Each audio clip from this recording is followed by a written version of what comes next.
But I can't have them both. I don't have enough screen space All for right, it that says we are business. live.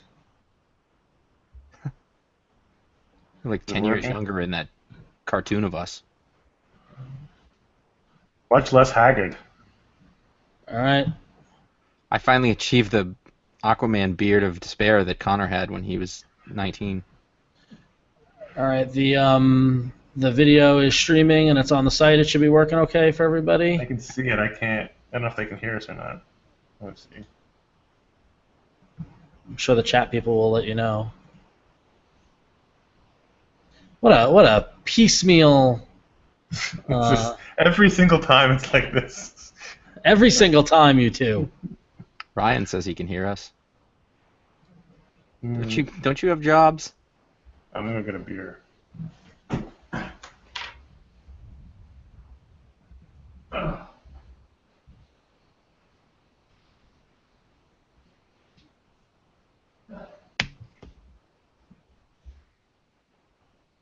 I thought that thing behind Connor's head, whatever that poster is, it looked like a video aspect.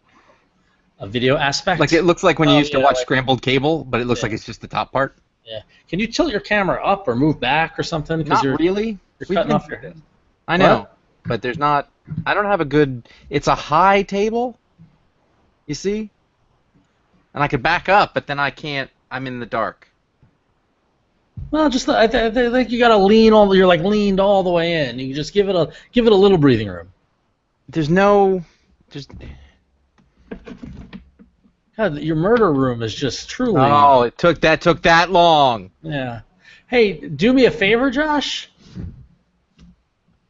Name me 4 Bad Brain songs. I don't know if I could do it. But I don't think I could name you 4 Minor Threat songs, even though I know most of them. I'm fairly certain I could recite the entire album. I'm sure you could. I don't know song names. If something came along that I was listening to like after MP3, that's it. I don't know song names. We need to publicize this, What? get it out and stuff. Right? Sure. Oh yeah, we probably should. Josh, if anybody asks you, just say "pay to come." Band in DC. There you go. There's 2. I know what it sounds like in my head. It's like ow! And like that, right? One more. Uh.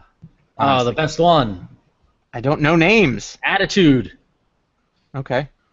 That's the Yeah, I know. the PMA song. All right. They play. I say, oh, I like that one. I don't know its name. I don't look. Connor, are you promoting or? Yeah, I got it. You just fucking you tried to big time me there. I didn't try to big. No, I'm on your fucking team. I'm fairly certain I did big time you. I think You did try. I didn't try. Okay, all right. You know what? You get your own ride down to LA. Me in the minivan. Oh, that helps. Never mind. All right. Hold on, I got 2 more places to go. You got 2 more places to go. What do you Just mean? gotta do a couple of drops. I got a. Oh wait, I need to get a drink. Hang on a second. Yeah, I've already got my beer. I'm getting a beer.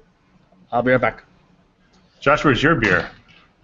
It's up there. I'm not ready for it yet, so I'll have it later. We're about to start. I just don't want a beer now.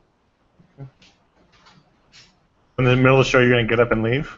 Last week, 1 week ago tonight, when my cousin was here, we went and we had milkshakes, and then we went to a bar and I had a beer, and I learned that you should not eat a whole milkshake and then have a beer. You need to text me in these scenarios and ask, "Is this okay?" And I can be like, "No, not okay. Don't do that." It was a good milkshake and it was a good beer, but it turns out after the fact No, that was a bad idea. What was a bad idea? milkshake and then a beer. What? A milkshake followed by a beer. Oh, yeah. Rookie. Yeah, there was. I told him he needs to text us, and we could give him the thumbs up or thumbs down. There was a sudden. We'll call it a sensation. Oh no! I guess I'll go to bed now. Nope, not gonna go to bed now. All right, hold on. All right, so on Patreon, it's on Facebook, and I just gotta put it on Twitter. Okay. Where's our interns? They've all abandoned us. Last night, me and Ryan and Paul were in a group text conversation, and Ryan and I started just communicating in GIF form, and Paul woke up to about 85 GIFs on his phone. Wow, that should be sorry. criminal. That should be criminal. Are you falling on the J side of that pronunciation? Yes. That's criminal as well too. Okay, that's what. It's a GIF. Yeah. Okay. What does that mean? Make me say it that way. That's my response. I've known you for a long time. I can't make you do it. As soon as I heard you say it the wrong way, I was like, well, that's what he's going to do till he dies, just out of obstinacy.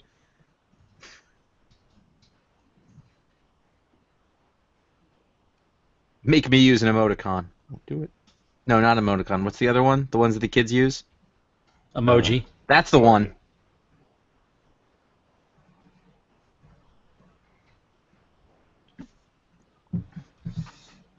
All right. Hold on.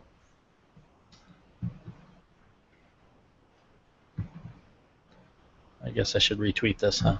Yeah.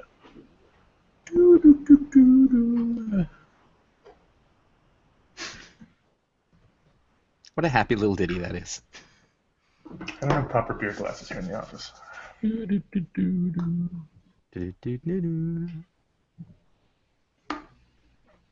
Ron Mike is playing Heroes of the Storm in the room next to me. I'm very jealous.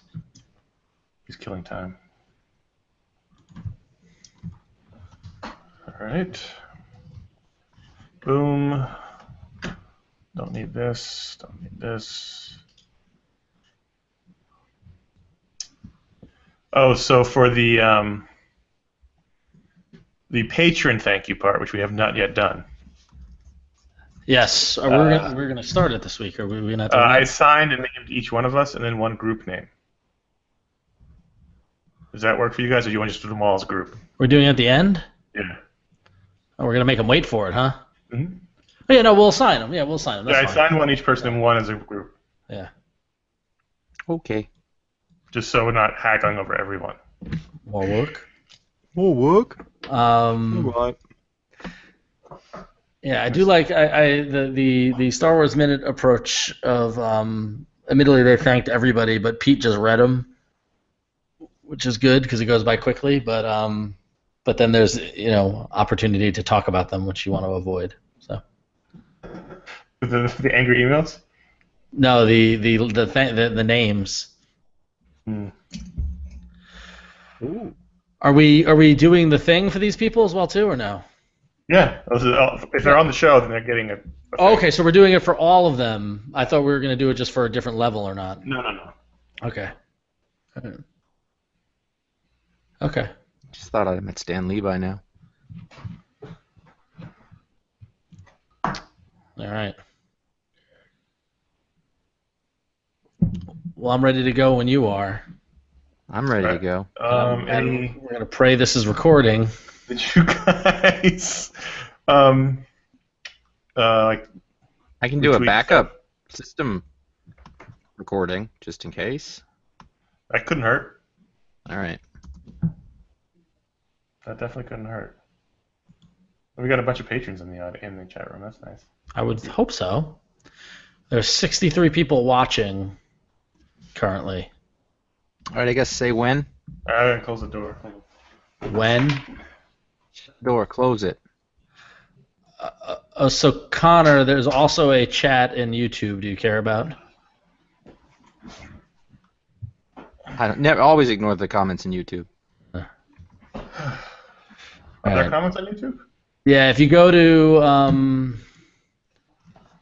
here, I'll put it in this chat. You can pop it out so you can have two windows. Need another. Okay.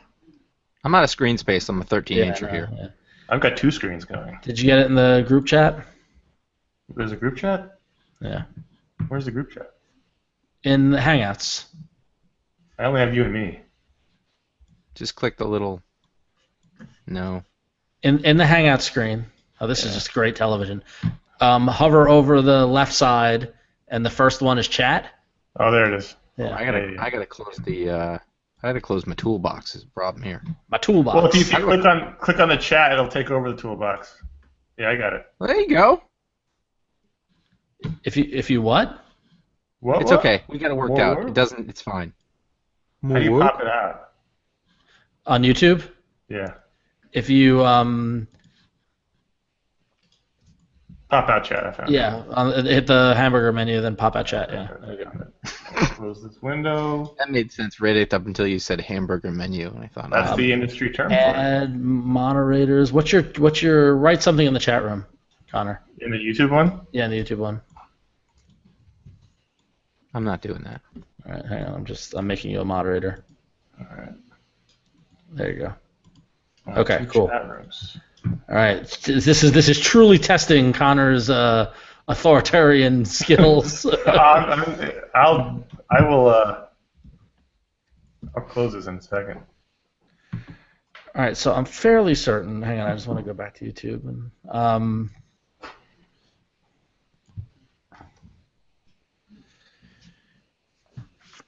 I'm fairly certain this is recording. I'll record also. Are we ready to go? Hang on a second. I'm just making sure. I'll show you. Sure. I guess there's a delay on YouTube. It doesn't matter though. What do you mean a delay? What? No, nothing. What? Nothing. What? All right. All right. So stream status is okay. All right, we're good.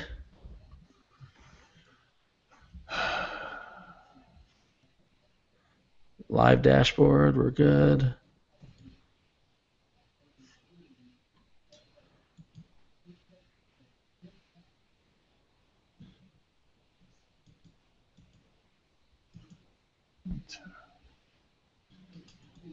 Okay, good. All right.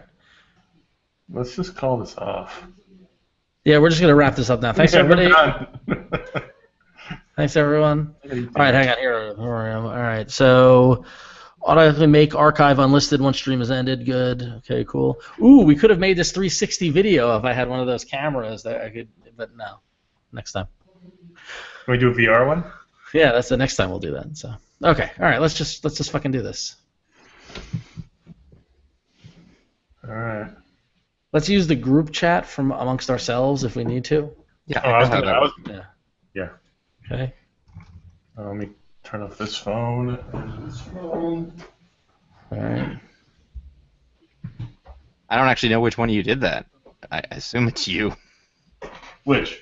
He wrote something in the group chat, but it just says iFanboy. Oh, that's wrong. Yeah, I know. He's pretty sneaky. Pretty It's a nice sneaky chair. stuff. It's a nice chair you got there, Connor. I'm on a stool. My lower back's already hurting. Oh, this is great. I got full. I'm gonna lean all the way back during Star Wars discussion. Do you always do that? Oh yeah, I totally check out during that discussion. You know, they're all listening right now. You can. I used to read magazines. I don't have magazines at work. I got cocky and I subscribed to 2 magazines, and now it's just piles of magazines. That was. I feel like 2 is the right amount. I subscribe to 2 magazines, and that's the Well, right amount. You gotta factor in the kids. I think each one of those takes up about the amount of energy it takes to read 1 magazine a month. Well, about stop right. subscribing to highlights and kids magazines. Stop subscribing to kids. Yeah, that's another thing too. I did. I canceled my subscription. You get it snipped.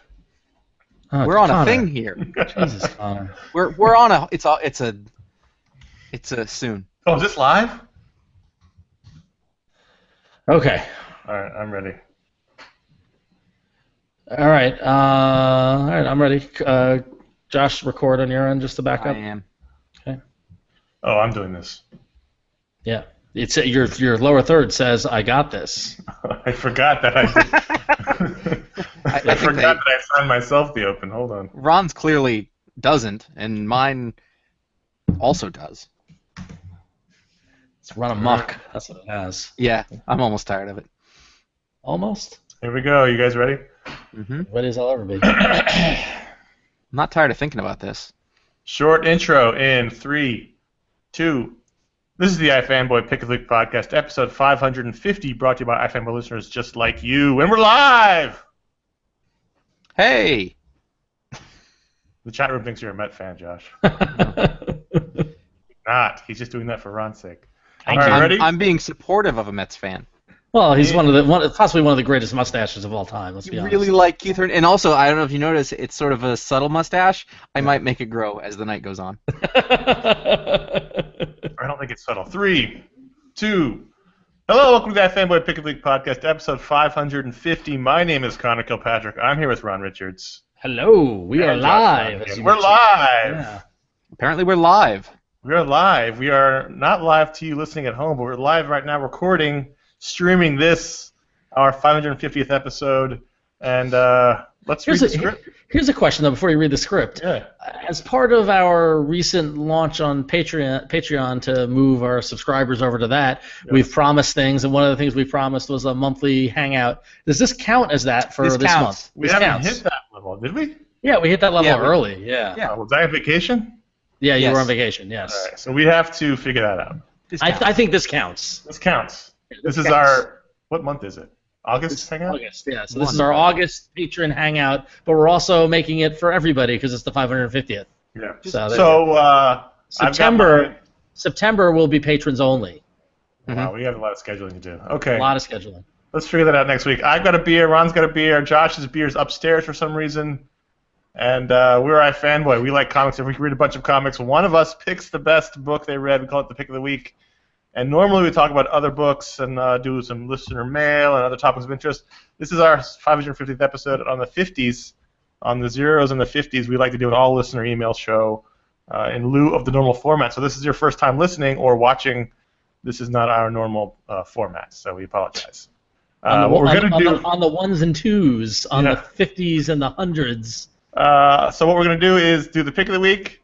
We're going to do our ratings segment as we've been doing for the last couple of months. We're going to do our patrons' choice book, and then we're going to jump right into all emails for the rest of the episode. As long as it goes, as long as it takes to answer them all. So here's your spoiler warning. There will be some spoilers in the book discussion. There could be spoilers in the email discussion. Just be wary in general. It's a good life lesson. Just be wary. Just in general, be wary. Yeah. No matter what you do, whether it's in comics or in work just or in life. That's my entire reason for living, is just watch out. Some of us should be wary of giant beards on their faces. You talking to me? Yeah, I shaved. I'm pretty happy that I've got to a point where you can say it's a giant. It's a giant beard. I don't know if the beard is giant. Or the face? You're finally getting Irish face, Josh. That's what we're saying. That's my Brian Wilson face. All right, so stay in bed longer.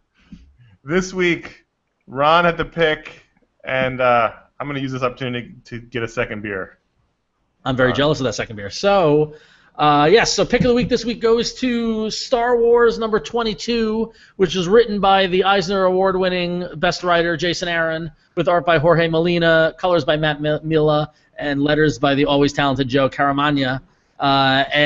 So Star Wars 22, despite having a horrible offense, which we'll get to in a moment because there are thoughts, Star Wars number 22 probably, at this point, was my favorite issue of this entire Jason Aaron run on Star Wars because it really took 22 issues to get to what happens in this book, which is a rollicking, action-packed action sequence of the rebels against the Empire.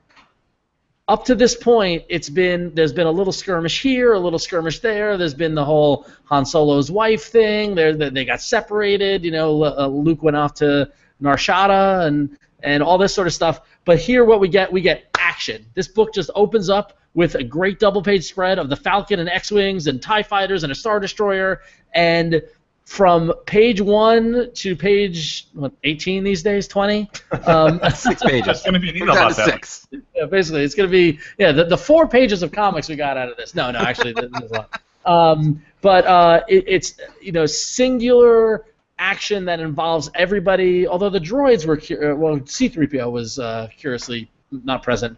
R2's in it, but 3PO wasn't anywhere to be found. It was an important mission. They had to leave him. Yeah, exactly. And you just get this entire self-contained action sequence, and you don't really know what's happening. You're thrown into the action. The rebels are attacking a Star Destroyer. You don't really understand why. And the story unfolds and reveals itself that what they're doing is they're trying to make it look like the Star Destroyer got blown up, but in reality they disabled it and then took it over.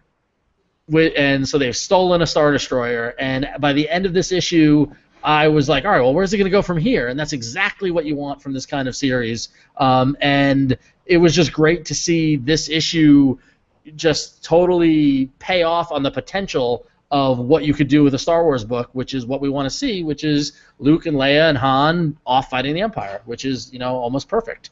And in addition, after 22 issues and much cajoling of Mr. Jason Aaron, we finally get an appearance by the hero of the rebellion, Wedge Antilles. But it came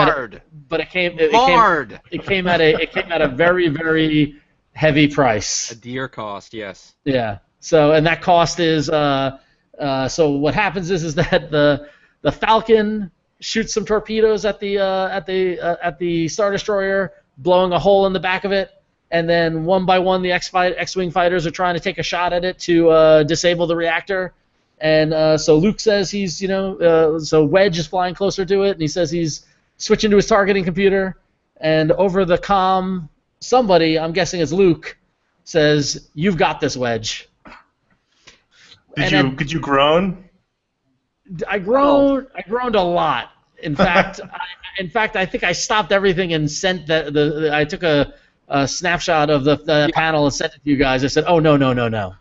It was early. I mean, this was like 9 a.m. Wednesday morning. It was he'd gotten right on it.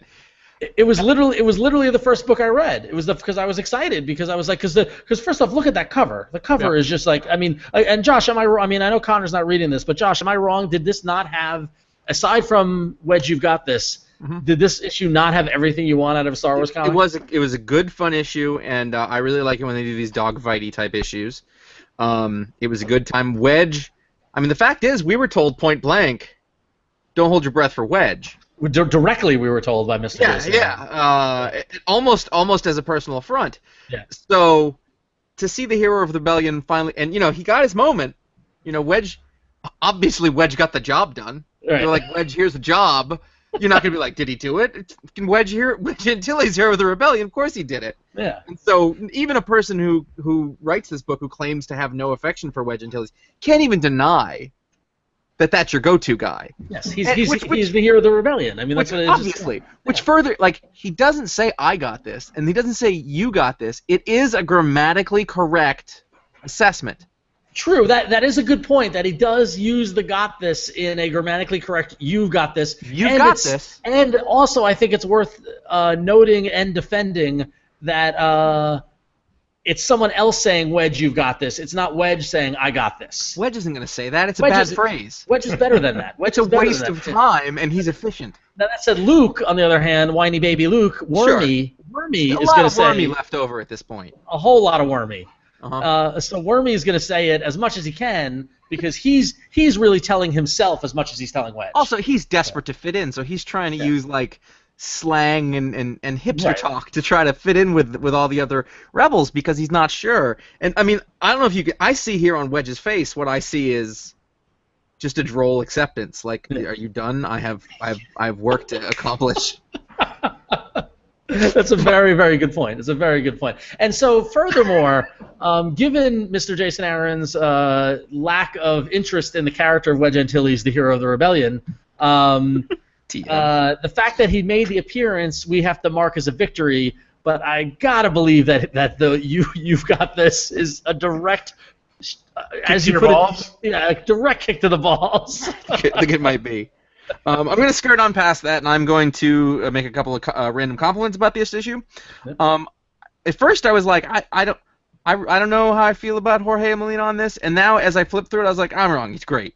It's great. It's really great. Last issue was, it felt like somebody trying to do stuff imminent-y. Yes. If that's a word. But with this issue, I felt less imminent-y and more just like, this is the look of the book. Yeah, and this which is a is like subtle difference. Which is a yeah. subtle difference. Yeah. It's the artist doing the artist thing, not trying to do somebody else, but within the context of the thing. That's point one. Point two is that boy, Jason Aaron really writes a good Han Solo. Yeah. That annoyed, harried, like we're in trouble. Why are you talking to me, Han Solo? Yep. You know, trying to blame everybody else. Can't.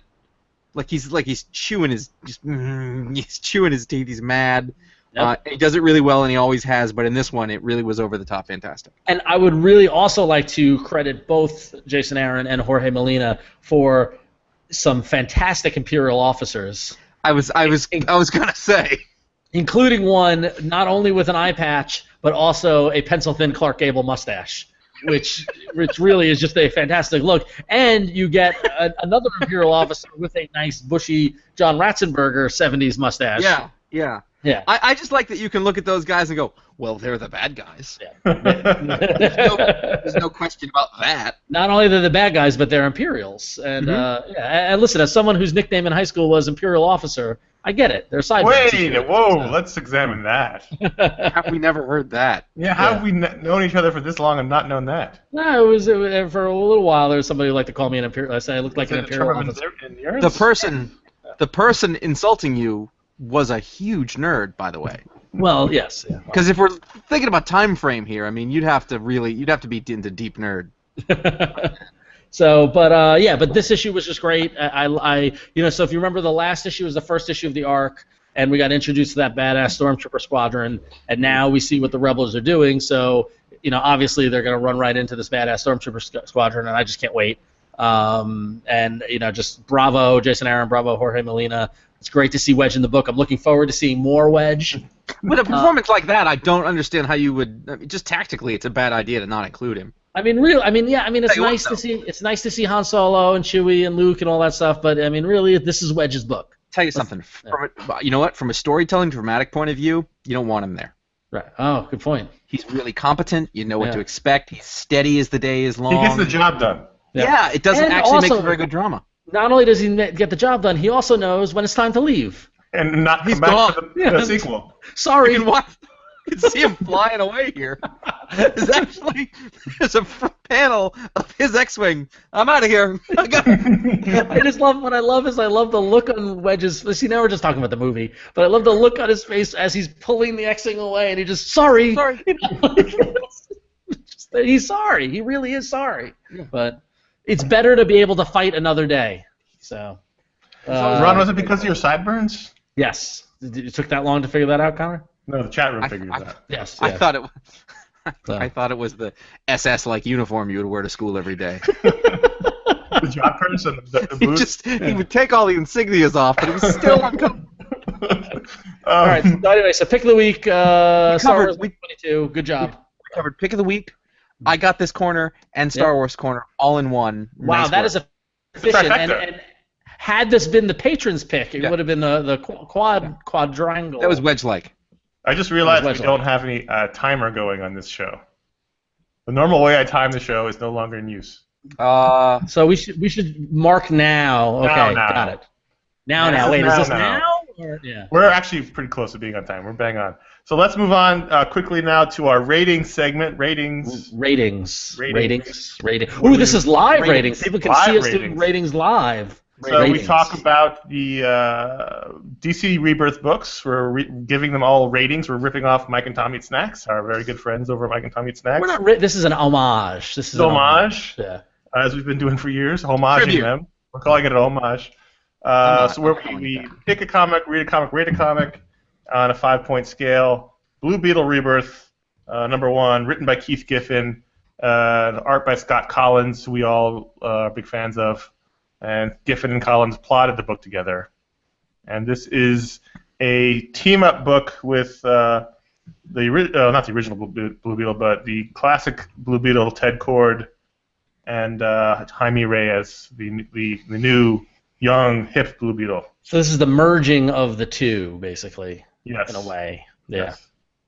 What'd you think? Well, now before we talk about this book, can I make a He plea? immediately doesn't want to talk about the comic book. Can I make a- Wedge more? Can I make a plea to the management of DC Comics to never stop doing Rebirth books? Because not only do I look forward to rating books every week, I look forward to the weekly incessant message from Josh. Do I have to do another of these Rebirth books? Yeah. Do I have to read this one? Yes. The answer is always yes. Yes. I just want to know if there was one. Yes, there was. And I was hoping there would not be one, but there was. So this, I had a little bit of a mixed feeling. I actually quite enjoyed this. I like the Blue Beetle character a lot. Ted Kord is one of my favorite characters. Keith Giffen wrote the classic Justice League comic in which Ted Kord was a major character in it.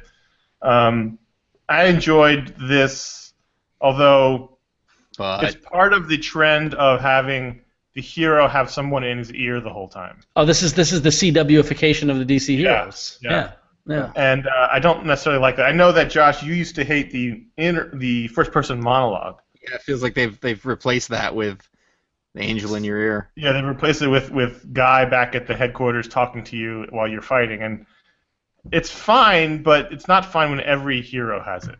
Right. And that's where we're getting to that point. And I mean, he was in the action. He was in the Beetle Bug. He was kind of there too, but really it was just him in. They're basically all Firestorm now, basically. That's what I was thinking as I was reading this, and you can't help but notice these trends. So as much as I enjoyed it, which I did, it's a worrisome development. It is a worrisome development. Not as worrisome as the coloring of this book, though, I think. Because Scott Collins is somebody whose art I really, really adore, and I feel like the coloring took away from it. That's more. What is it you don't like about it? I just thought that it was a little too. I mean, Collins has got a very clean line, and I've been a fan from him since going back to the Flash and that sort of thing. I felt as if the coloring was just a bit too on the bright, simplistic side. And there wasn't as much subtle definition where I found, and maybe just because I want Collins from back when he did that Flash run when it was still printed on newsprinty and that sort of thing. If you want scratchy Collins. Yeah, I want scratchy, muted Collins, not bright, singular. I don't know there's a lot of rosy cheeks and things like a little embellishments on the color side that I don't necessarily want to see in the coloring. I'd rather see in the pencils. Yeah. I don't think you're going to get that. No, I know. Yeah, I don't find that. I see what you're talking about. I don't know that it bothered me so much, but I don't think I was attached to the other style before. I definitely thought it was looser. I like it was good Collins. You thought so? Yeah, I mean it's not my favorite Collins, which was what Ron just mentioned, the scratchier, more detail-intensive Collins, which we saw in the Flash. But we've also seen Collins go the other way. You remember he did some work we didn't like at all? Yeah. This is like a nice middle ground. Yeah. Anyway, so Collins was not the problem with this. The basic. Don't you knock my boy Giffen.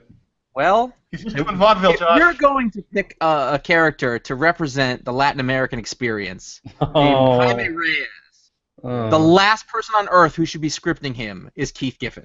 Look at the last page when we get the cultural signifier of there should be some chorizos in the fridge. That's not even how you say that. But it was so ham-fisted. It was just like, where's my Afro pick? It didn't read at all. And B, I don't like the whole conceit of the kid and Ted Kord just wants to give. I haven't read a ton of Ted Kord in my life, but I like him when he shows up. Yeah. And so I feel like it's a little bit of a waste of the character.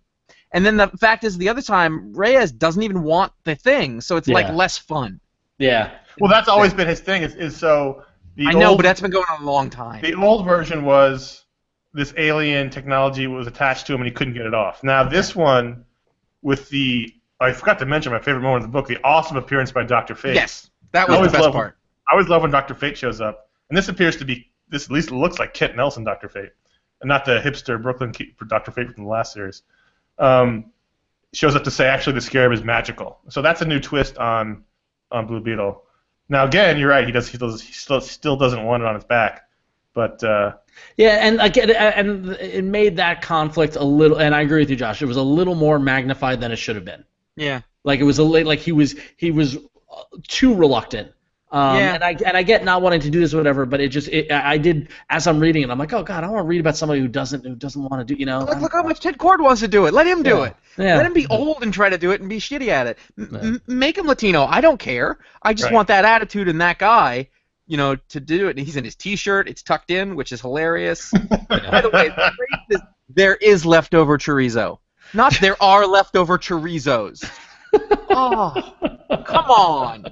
You've never eaten Mexican food? Listen, his shirt's tucked in because he's got a utility belt on. You can't have it flopping over the belt because when you reach down... It's a good reason. I can't argue with that. Stuff. Yeah. So that was Blue Beetle Rebirth. Let's give our ratings. Ratings. I'll give it a 3.5. Wow. I'm going to join you with that 3.5.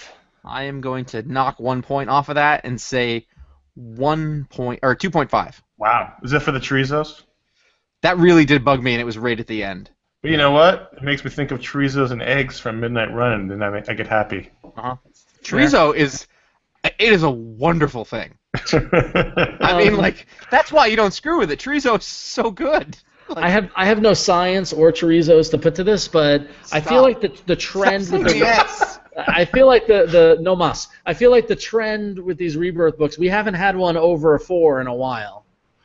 Well, we launched strong with the your Supermans, your Batmans, your Flashes, your Wonder Womans, your Green Lanterns, and now we're into the Blue Beetles, the Deathstrokes, the Suicide Squads, and when we get to Ambush Bug Rebirth, we're gonna start in the 1.5s. I'm all about the Josh Ambush hangs Bug. himself in the murder room. Yeah. That's how it is. So sticking with it, Ron. Yes. So in addition to the Rebirth book and the pick of the week, we also have to talk. We didn't do sticking with it. Oh, sticking with it. Oh, I thought you sticking with that it, was a segue to move on. No, I'm not sticking with it. Despite my adoration of Scott Collins, I have nothing invested in this. I'm sticking with it for one more because I like Ted Cord. I haven't had a Ted Cord book in years, at least the one that I've read. So I'm giving it one more issue. All right. Could you? I'm obviously not going to stick with it, but could you let me know if there are any awkward cultural appropriation language signifiers? I'll let you know how often the chorizos show up in the issue. I'm off to have a siesta. I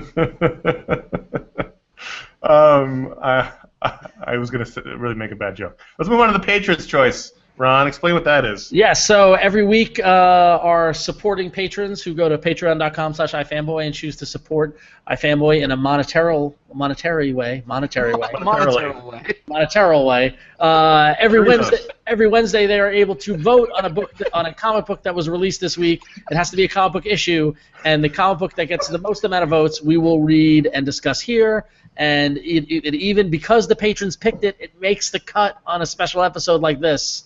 Because many, many good comics came out. I had a list of comics I want to talk about, but Connor said no. We're just doing the pick of the week, the ratings, and it's like you've never done this before. We haven't been doing this for 11 years. I know, but anyway. Before you get into the book itself, we should mention if you're a patron and you don't vote, we have about, I'd say, a third of the patrons currently voting. Yep. You should vote because this book, it won. Actually, it wasn't close this week, but in the past weeks, it's been 1 or 2 votes. This week, this book doubled its nearest competitor in terms of votes. But what's funny is that I had going into this week, I like to try to guess what the book is going to be that they're going to pick, and I actually read. We're going to go as long as we can without saying what the book is. I actually read this book in my stack before it was the patron pick. You read this book? Yeah, because I thought maybe this could be pick of the week potential. And as I was reading it, I was like, oh, wouldn't that be fun if this ends up being the patron pick and it's the pick of the week? But that did not happen. So the book that we are talking about, the patron pick for this week, is Kingsway West, #1, published by Dark Horse Comics. It's written by Greg Pak, with art by Mirko Kolak, colors by Will Quintana, and letters by Simon Boland. We should have a Patreon level where you just try to get in as many malapropisms and mispronunciations as possible, because that's what the kids show up for. Also, it made me realize that as I was saying the credits, I was, without even thinking about it, I just now naturally say credits like Tom Caters from 8 years ago. Yeah. Mm-hmm. Wait, so I'm still stunned. I don't know if you are too, Josh. That Ron read this on his own. Why not? Because it's so not your genre. He likes a Greg Pak, and I understand what he's saying. On a week where you've got to pick, you look at the list and you go, "There's got to be more to it than this. I need something to talk about." So you're gonna branch out a little bit. No, not necessarily that. I mean, looking at the list, like I had some hardy choices, but yeah, look, it's a new number one. I saw a lot of buzz on it on the social media. Great cover image. I was really. Go ahead. I'm sorry. I was really encouraged. I was engaged by the artwork. In fact, I had to do a double take to see if the cover was Fiona Staples or not. Really? Oh, that's interesting. 'Cause I thought that I'm loading the page here. Is it Mirko? Mirko Kolak. Yeah. I thought maybe it's Mirko Kubert. He looks just like Andy Kubert to me. It looks like a Fiona Staples, Andy Kubert. In fact, I thought they got Andy Kubert to do the cover, and I was looking at this credits to see if he had done the cover. Yeah. 'Cause he looks so much like him. He's been kicking around. He did a Red Skull series back in 2011 with Greg Pak. That's where that little. Yeah. He did He did the first 5 issues of Turok Dinosaur Hunter from Valiant. Mm-hmm. He did some Green Lantern Corps, so he's been around. So. I'm sorry, what? Green Lantern Corps. Dead Green Lanterns everywhere. It's a grim book. So yeah, this is a genre mashup. When I first saw the cover, I saw the cowboys, and then I saw the Chinese woman with a sword, and then there's a dragon. Yep. And so we get dragons with women are huge right now. Old West magic story. But the dragon's with the dude, Josh. That's why it's different. No, but she's with the lady in the book. Oh yeah, but on the cover, he's on the guy's shoulder. Oh, is he? Yeah, he is. Yeah, that's just false. This is almost like you take genre concepts and put them in a bag and shake up the bag and like, all right, I got Western, I got dragons. All comics? I got... no, but this is robots, but with monster trucks, but with a feminist bent. I mean, this has got echoes. I mean, and purely just from looking at it, not actually prior to reading it, echoes of East of West, echoes of Saga, echoes of the books that are doing well in the market. So, but I enjoyed it. I thought it was good, although I thought it just fell a little short for me. Well, first tell people what it's about, because I think most people probably haven't read it. Yeah, go ahead, explain, because... Yes. So it's an alternate place. Alternate past. Alternate history. Yeah, it takes place in the late 1800s. Apparently, there's a mineral or something. There's something called red gold, which is found in the mountains of rose gold, right? I'm sorry. Like rose gold. Yeah, sure. It would appear that the Chinese have colonized the west coast of America at the same time that the white folk are colonizing the east coast of America. And the Spanish have the middle. Yeah. And natives. República de los Californios is to the south. And something happened. There's a dead zone where San Francisco should be, which is appropriate. And then there's an area in the mountains called the Wild. And so I got to admit, you start a book and your first page is a map. I should have known. Yeah. I should have known. Right?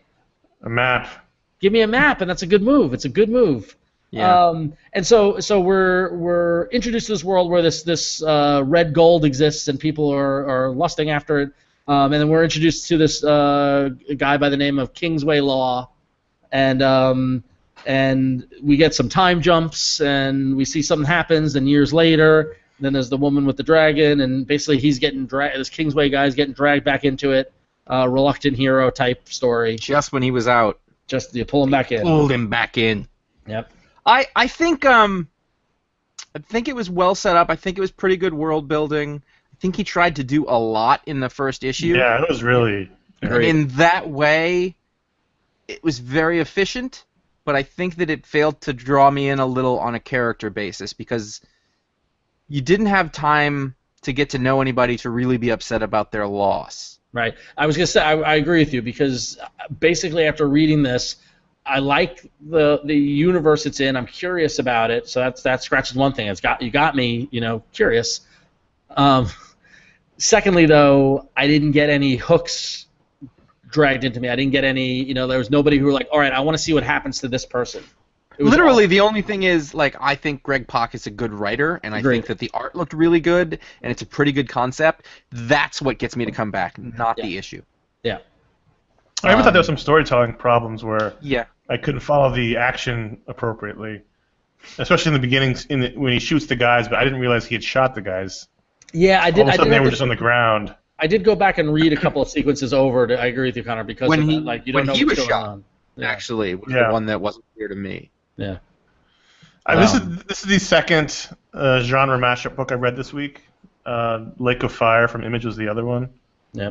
How was that? I thought it was very good. Yeah. I'm really looking forward to it. I haven't read it yet though. Nathan Fairbairn wrote that. Yeah, so Excellent I mean, colorist. it's still going to annoy you, Josh, because it's when I I first know. looked at the cover, I thought, oh, knights, and then I didn't notice the aliens.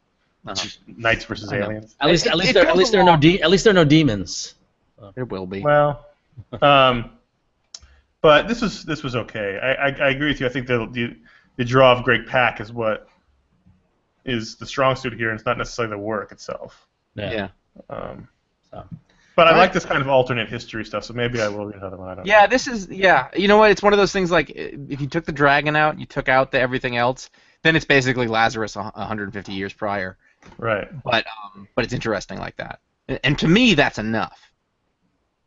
But not necessarily to the guys in the shop spying. Yeah. Mhm. I agree with you, Connor and Josh, that Greg Pak is like to see Greg Pak do something of his own creation. Yep. That gets my attention, and so I'll stick with it for the first arc at least, just to see it through and see where it goes. And I did like Mirko Kolak. The storytelling Definitely. issues aside, I thought his figures were really great. He drew the setting to be familiar yet unfamiliar, and good last page. Give me a United States of New York, and I'm all about that. So. And you don't often see an Asian cowboy, so Yeah. there's a lot of interesting things going on here. Yeah.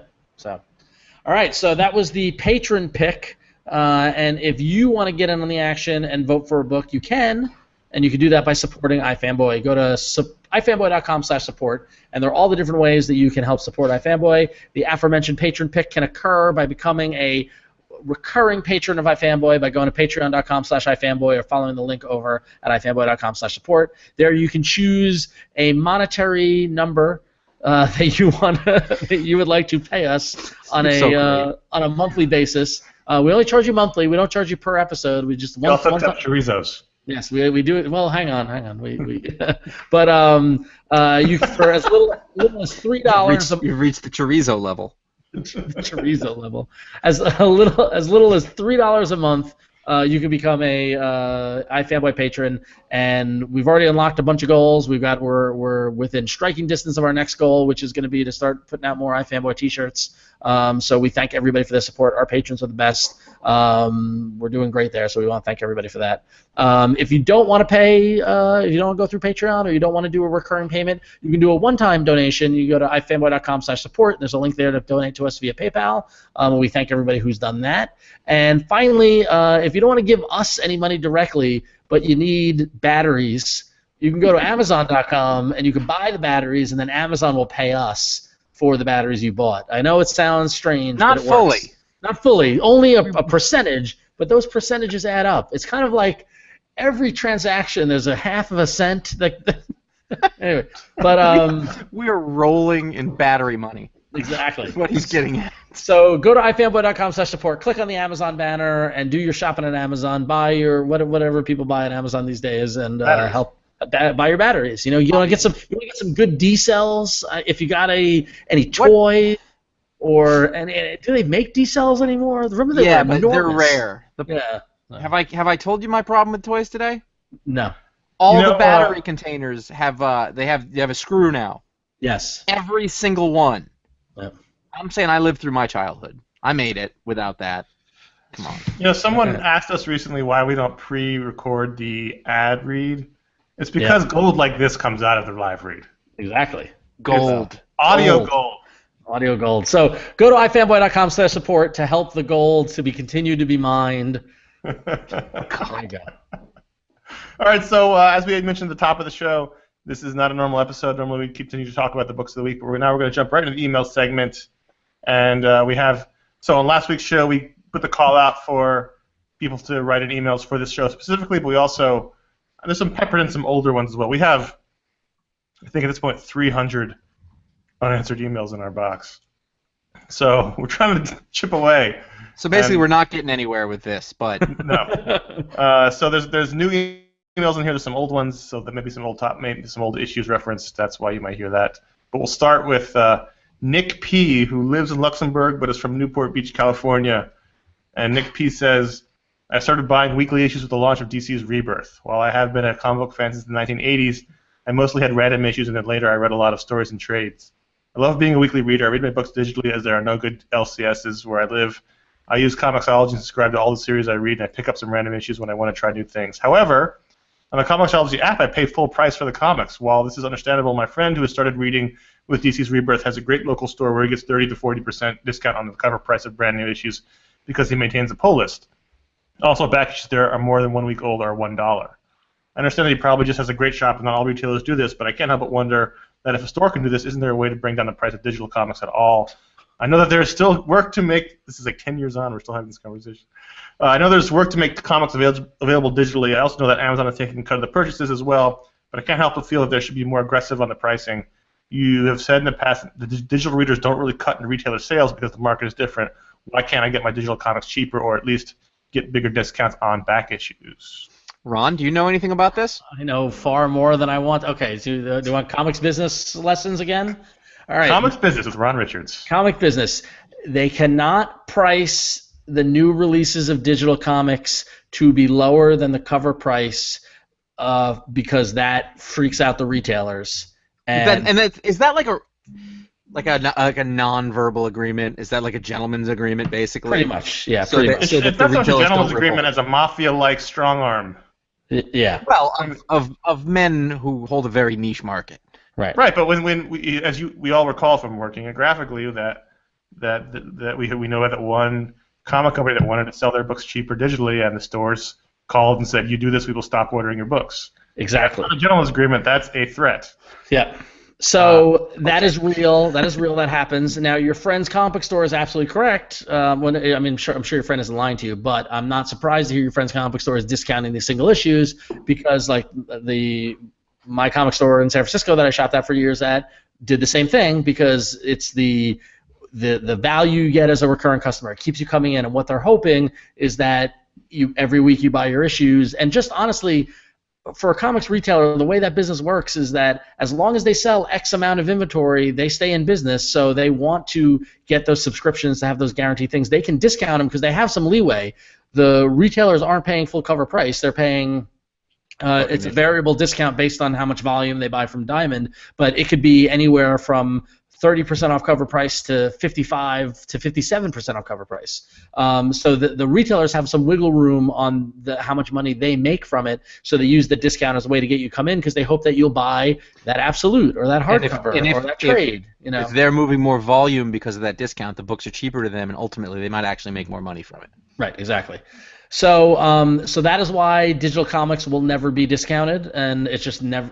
I'll never say never, but as of right now, I'd be very surprised if they ever dip below cover price, and it's purely because of the tenuous balance that the publishers have made between the retail. The difference is going to be if digital market share takes over to a point where it's dominant, then you're talking, but they're not there. So if you want cheaper digital comics, buy more digital comics and get everyone you know to buy them. Well, the thing is that what he's saying, he says, why can't I get my digital comics cheaper or at least give bigger discounts on the back issues? You absolutely can. Yes.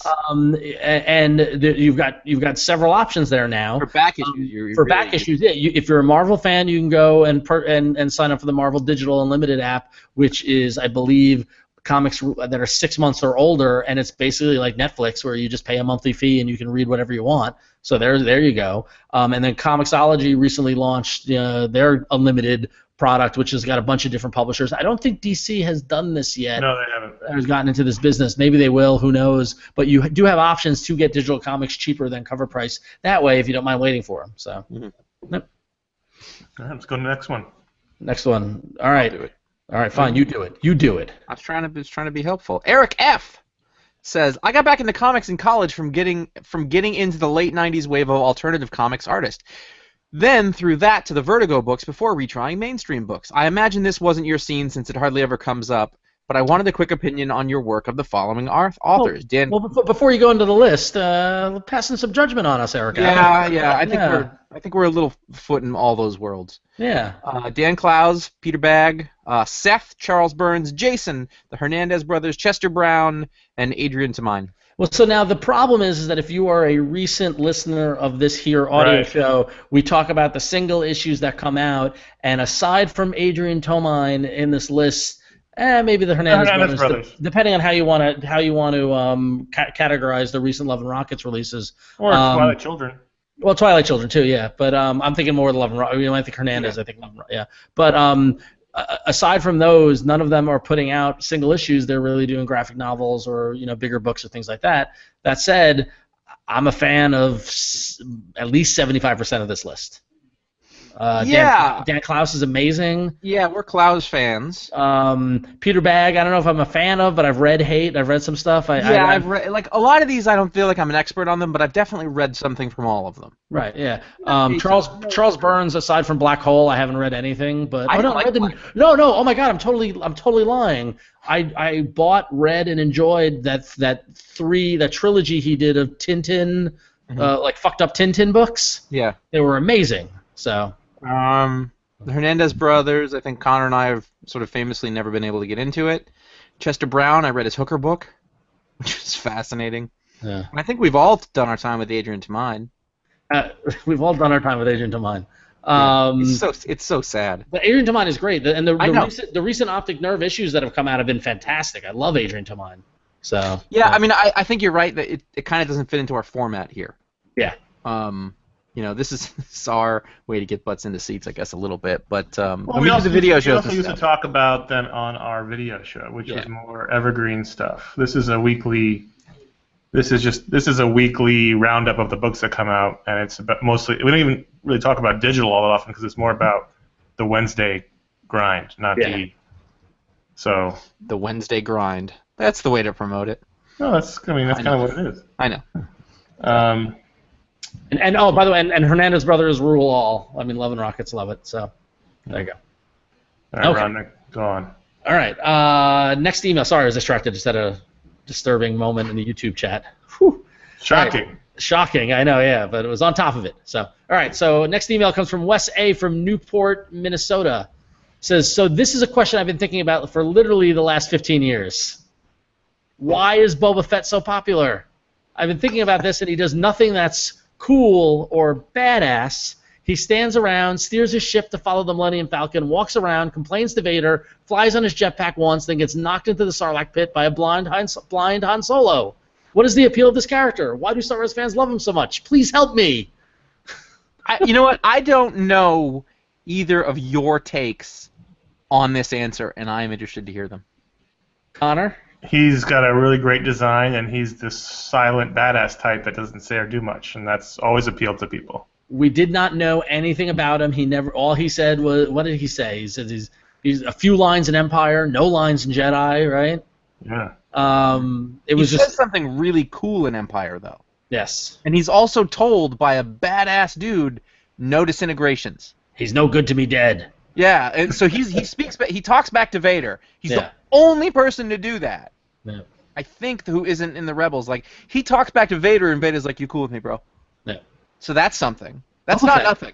Boba Fett. Also, there was here's the legend of Boba Fett. And Wes, you don't mention how old you are, but you may or may not know that they actually. This is going way back, even before our time, when we were 3 when this happened, or 2 or 3 years old when this happened. But they teased the character with the action figure before the movie was out. Mm-hmm. Yeah. And so it built up all this. Who is this guy? And people were. I mean, they were just Jones. It had been 3 years since that last movie that changed everything on Earth. I mean, even the cartoon as well. Yeah. I don't know how popular he was, and then after Jedi, when you had the dead period where nothing was happening except for not fan fiction, but the sort of books and the extended universe that build out of for the diehards, like there were some great stories told about him, and he was the one that people glommed onto because it was a blank palette basically. Basically, so the things that you're saying are the reasons why he shouldn't be cool were actually the reasons why people thought he was, because you could kind of do anything with him because you were making it up. You can imprint the thing onto him, whatever you think is cool. Yeah. Now that said, you're right. He does go out a bit like a bitch in Jedi. I don't think we're supposed to. I mean, well, he goes out in a comedic way. Yes. But it's still Sometimes fun. you got to go out like a comedic way. Sometimes it happens. Sometimes it's good to make an exit that way, like And this is sacrilege, I know. The Sarlacc burp was later. Yes. That wasn't they didn't do that. That was Marquand wouldn't have stood for that. No, I'm pretty sure that's in the original. I'm pretty sure Marquand would do whatever Lucas told him to. Well, yeah, that's true. I was the burp was in the special editions, wasn't it? Yeah, but we're asking, was it in it was in '83? Was it in Revenge of the Jedi? Oh man, now I don't remember. So there we go. Let's move on. So we had a lot of questions about DC, which is really interesting. I think DC is front of mind for a lot of people right now. I'm really certain that the burp was in the special editions. All right, sorry. And you know it was in the special editions. I'm asking if it was in the original movie. Yeah. All right, go on. But it was. I don't think it was. But it was in the special editions, though. Yeah, I don't think it was in the original movie. I don't think. All right, Saeed from Centerville, Virginia. I am wondering where DC goes in regard to their movies and the mixed, though mostly negative reviews of their movies. I'm in the minority of fans who liked Man of Steel, Batman vs Superman, and Suicide Squad. I know there are issues or things to nitpick. I enjoyed all three, and I'm legitimately excited about the future films and what they will bring. My question is, what do you guys think DC needs to do to improve the situation? Having to please the fanboys and moviegoers is tricky, and for whatever reason, DC has not excelled like Marvel has. And yet, there are plenty of fans that have liked what DC has put out. Outside of starting over, which I personally do not think is the answer, is there any hope for the current DC something universe? Extended universe. Extended. I think you mean cinematic universe. DCCU. DCCU. So, it's a there's college. something here that you said where that you're in the minority of fans who liked it. A lot of people liked it. A lot of people liked it. A lot of people went. We heard from a lot of them. I don't know that it's a minority. I think there's a lot of people who like it, and there's a lot of people who don't. And then It's a minority of critics for sure. Yes, but that's well, that's part of the. I mean, it's part of the.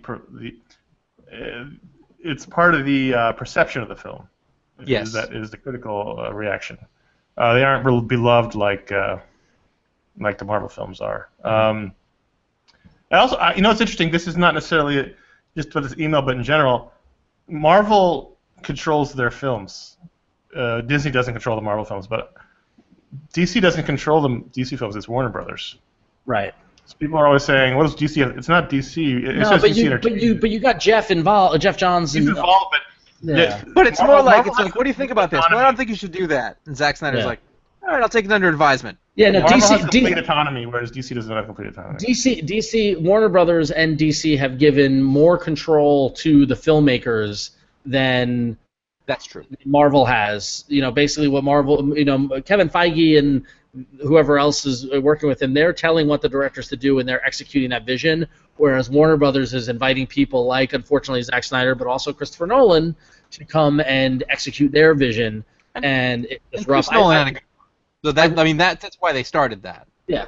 I read a really interesting thing, though, about the DC movies. I forget where it was, but it was basically how Marvel has created their movies in a way that it's telling the greater tapestry of stories, but you don't need to watch every movie in order to get it. Like, if you skipped Ant-Man, you still could have watched Civil War, right? But it seems as if DC is creating this tapestry of stories that these are just chapters. Mm-hmm. And all of that, so you've got to watch Suicide Squad in order to understand what's coming next, whatever.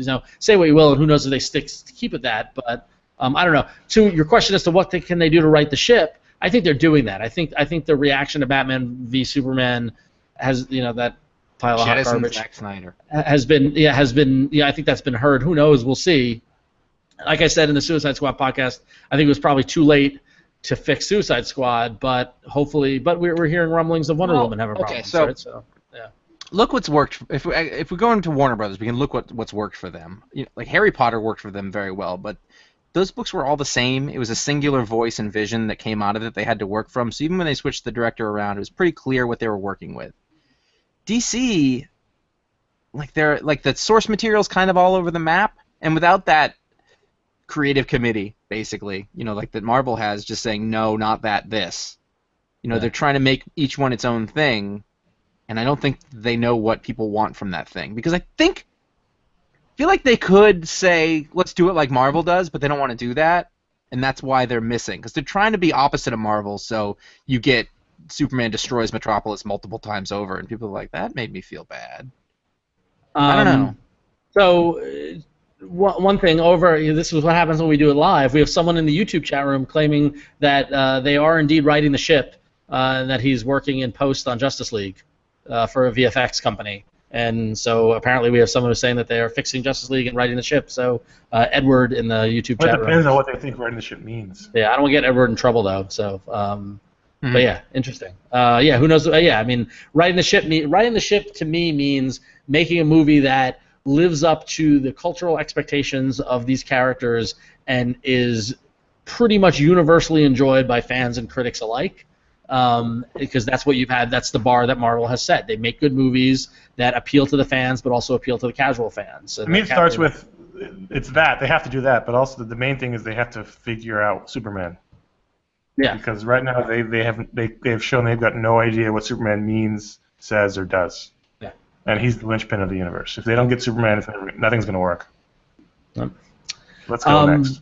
Before we move on next, I've also mentioned in the chat room during the Boba Fett conversation which we didn't acknowledge, but the design of Slave One as his ship was also an additive effect to Boba Fett's mystery. He just had a cool looking ship. It's true. So, Josh from Boys Ranch, Texas I have a feeling about the popularity of Star Wars. I have a question. Why did I say feeling? I don't know. I have a question about the popularity of Star Wars.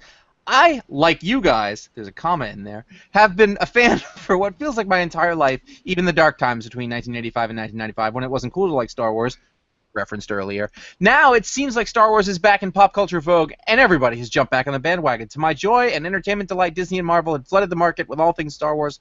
My worry is, when it comes to the world of entertainment, it seems like when something becomes too popular, you get the inevitable negative backlash.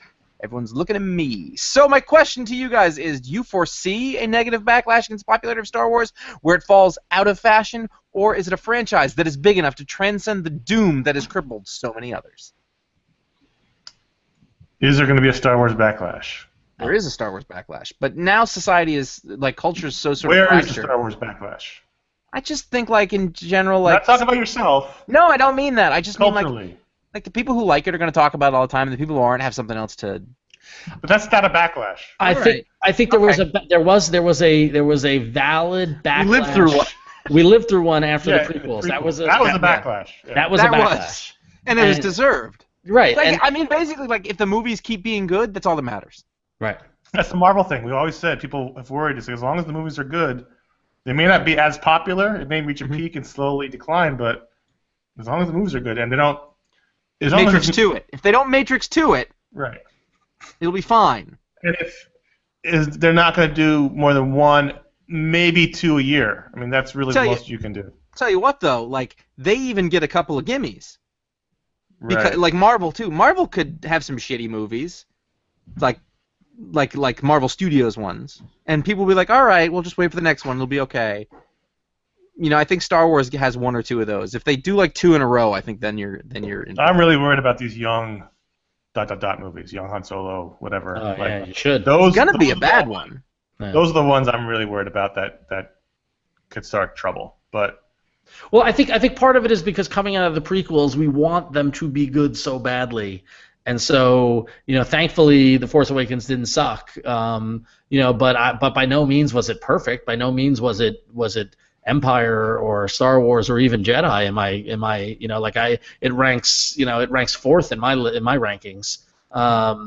But we just want it to be so good, so there's so much goodwill. I think Rogue One will really set the tone for the direction of the backlash or the support, because if we come out of so to go on record, my Rogue One media blackout started back in May, so I haven't even watched the new trailer that came out. And I believe people have been fairly positive about it because I saw, oh my god, and then I scrolled very quickly not to see what they said. But we live in a society where we get excited for 30 seconds of any video that we've never seen before. I remember that from when I was 8. Oh my god, it's the best thing. Yeah, exactly. But I think that the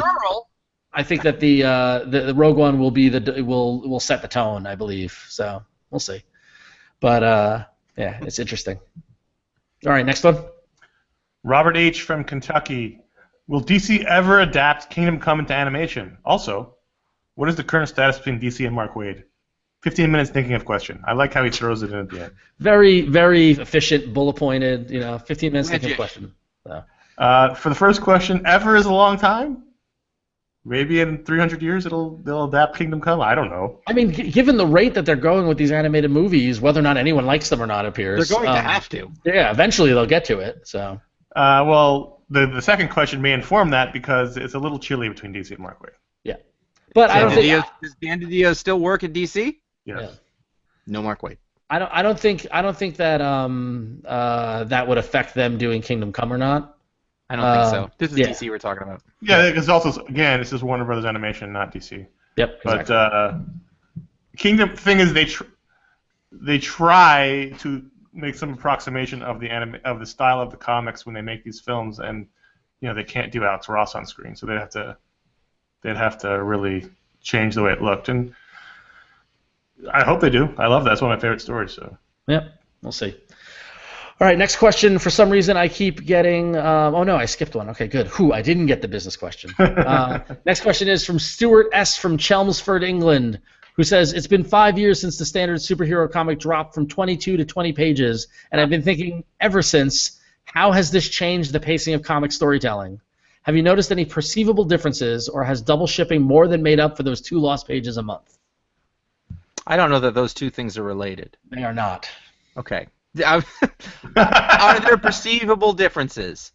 Well, I bet if you ask a professional comic book writer if there's a difference, there is. That 2 pages can make a big deal. It changes the pacing. It changes when things happen, and it is less space when there already wasn't a lot to begin with. Right. They feel shorter. They feel shorter. Although it's funny though because good books feel shorter and bad books feel interminably long because I looked into this because there's a couple books I read this week that may or may not had Civil War banners on the covers. Where I was like, Jesus, how many pages is this book? And I realized that the writer, and I don't know if this makes the writers hacks or whatever, but there are just so many words on the page. They're just packing in so much stuff, and because they have to, they've lost 10% of their storytelling canvas. Exactly, and a big indicator of this is that you see sometimes the art doesn't line up with the emotions of the words, because I think that they're packing in stuff to tell the story with words as opposed to the visuals, and they're doing it on the lettering pass, not on the script level. Letterers love that. Yeah, I know. I think it's for me. It's less of a noticeable. It's more of a subtle difference. I feel a subtle difference reading the books. Yeah. It's not I notice. Oh, there's 2 less pages. I just feel something is not right here. And even though it's been a while, it feels like the single issues are not. Something's wrong with them. The other thing that's happening too is that art has become more decompressed. I mean, if you look at books from the 80s, they actually had more panels and more words a lot of the time. And now there's sort of less panels per page, and they sort of, I think, stick with the action and less explication. So, I think that's happening too, to a certain extent. So it's a shorter page count, and also there's literally less story per page. That's not necessarily a bad thing, but when you combine the two, it makes it feel more slight. Yeah. So, but the thing is that I don't think double shipping is making up for those 2 pages a month, because I think double shipping is hurting because there's just too much coming out. And it's getting too much to bear from an expense standpoint as well as from a reading standpoint. They're just coming too fast. Marvel and DC are flooding the market, and it's not a good thing for the stories, for the reading experience, for the inconsistent art teams, just on every level. It's good business. It's bad stories. So that's my opinion. And I'm sticking to it. We're moving on. Yeah. Yeah. Whose turn is it? Yours. Jason B. How did DC beat Marvel's market share in July 2016 with 1/3 fewer books? Once Marvel got Star Wars, shouldn't DC have never been able to beat them again? Is Marvel giving the market what it wants, or just trying to be progressive and diverse? I think those are some loaded questions. Two question marks. So I think he's very strong on that one. What happened was Rebirth happened, and DC made all of their books returnable, so the retailers could order as many as they wanted without fear of being stuck with inventory or money. Yep. Mostly comics are non-returnable, which means the retailers are stuck with what they order, which means they have to be conservative in their ordering. DC made all the Rebirth books returnable, which means they could order 20 times their normal amount, and they could send them back whatever they didn't sell. So that's why DC. I think Marvel had 2 books in the top 20 in July because retailers just went crazy ordering Rebirth books because they could send them all back. Not only were they returnable, but there was incentives and there's all this sort of stuff. And this is the business side of things and the gaming of the retail marketplace. Yeah, exactly. It's the gaming of the system that they can do. And this is what drives me crazy about DC is that for whatever reason, DC really likes to own 1 month a year. It's so weird. And then everything just kind of peters out, and Marvel then dominates the rest of the year. It's the same thing. The same thing at Image is that have you noticed that The Walking Dead is the best-selling book 1 month out of the year because because Kirkman throws everything in the kitchen sink at it in order to do that, to say that it was the best-selling book 1 month. You know what I mean? Like it's weird ego. It's brinksmanship. It's a one-upsmanship. Yeah, exactly. Yeah, it's really bizarre. Baseball. To your second question, now that Marvel got Star Wars, shouldn't DC never been able to beat them again? No property will do that. I mean, Star Wars is great, but look, they're putting out 4 books at a time, maybe. And also, those books have declined just like every other book. Yeah. Exactly. Yeah, nothing stops that decline except for Walking Dead. They're ending the Darth Vader book. I mean, like that tells you enough, right there. I think that you overestimate the power of the Force. No, you overestimate. Luke. You're taking an awful risk, Richards. You're overestimating the Lucasfilm branch of Disney and their desire to have best-selling books versus just having comics and saying they have comics because there's a long history of Star Wars having comics. If they really wanted Star Wars to be a dominant comic seller, you would see 20 titles. So, thank God for Lucasfilm. So, I really want like a French New Wave book that in the French New Wave style about the Rancor Keeper. That'd be fantastic. And his ennui. How do you do a jump cut? Sorry. You do a jump cut in a comic book page. I'm thinking about how it could be done. Yeah. You keep thinking about it. His last question is Marvel giving the market share what it wants or just trying to be progressive and diverse? I am not touching with a 10-foot pole. Well, that indicates that that's a negative. No, I'm just saying I'm not commenting. No, I'm saying I am commenting. Yeah. I said that. But when I say something, it's like you two saying it, as we've learned. So that's true. He's speaking for us. All right, next question comes from Brad L. from Slidell, Louisiana. 1. I wrote into the show number 450 asking if I should be worried about buying a house behind a rebar manufacturing plant. 2 years later, and there has not yet been an explosion or other accident resulting in rebar impaled into my house lawn or body. However, I do still have to pass 18-wheel trucks loaded with rebar every day on my way out to the main highway. Should I still be worried? I think we're all on the same page with this. You need to move immediately because it's really just a matter of time. Yeah. One wrong pothole, those are going all through your windshield. And it doesn't take a lot. Just 2 of them at a You just need one piece of rebar with enough momentum to right in the throat. Right in the throat. That's all you need. So.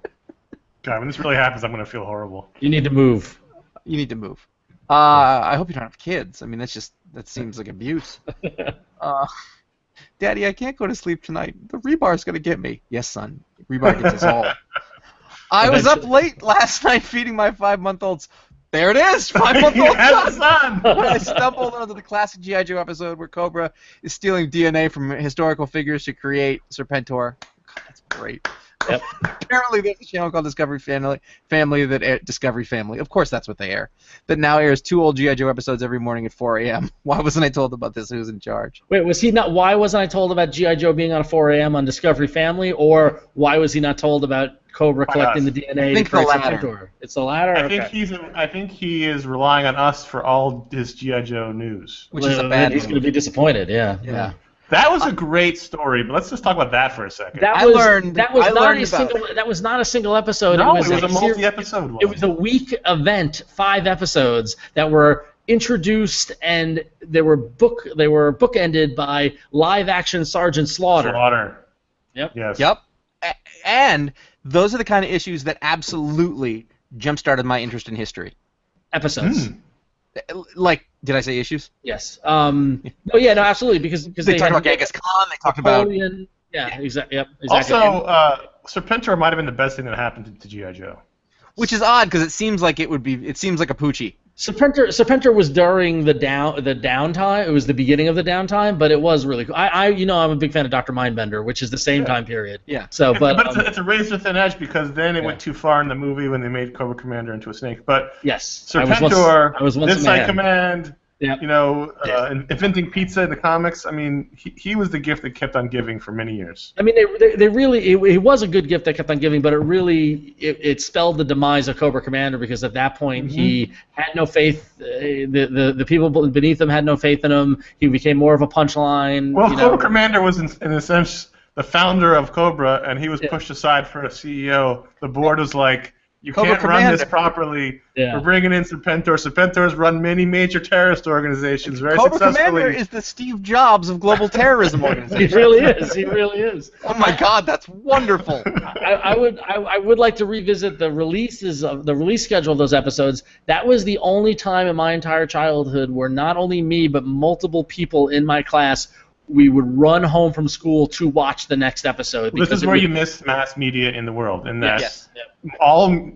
we were doing it too. Me and all my friends ran home for 3:30, 4 o'clock G.I. Joe. Yep. And everyone watched it. Everyone talked about it the next day. That will never happen anymore. And it's a sad thing because it bonded you together at school. Yep. It helped you make friends because they were all talking about G.I. Joe in the playground. So maybe during the Olympics. That's about the only time. maybe during class. Josh, there's a lot of requests in the chat room for you to do Cobra Commander voice. Yes! Did you just tear something? You're gonna get polyps. It wasn't in my throat though. You're gonna get polyps. Ron, question 4. Or actually, no, I gotta do 3 first. Sorry. Yeah. This got me thinking for a good 7 or 8 hours about where kids today, such as my son, will learn important life lessons like red and blue lasers never actually hit anything, and everybody has a parachute. But are we really raising an entire generation that will never know that knowing is half the battle? Yes. That's They're not gonna get it an important observation. It's sad when you think about it. Or what to do with down power lines. Yes. Don't touch them. Right? Or I know I was standing in by that. your bathroom looking in on you while you're I in the know I bathroom. was in that lady's bathroom, but I was trying to help her. She was gonna take the wrong pills, man. Don't worry about why I was here. Anyway, I'm gonna go back down into this puddle over here. I just need to spit my beer. I love the one when they're at the swimming hole and what's his face? Deep Six comes up out of the water. He's in a pond. He had to have gotten in there and just waited for his moment. Who knows how long? Be some kids here later. It's like Aquaman in the Justice League Detroit issues. Just waiting in that pool to pounce. Josh? Ron, you gotta do number 4.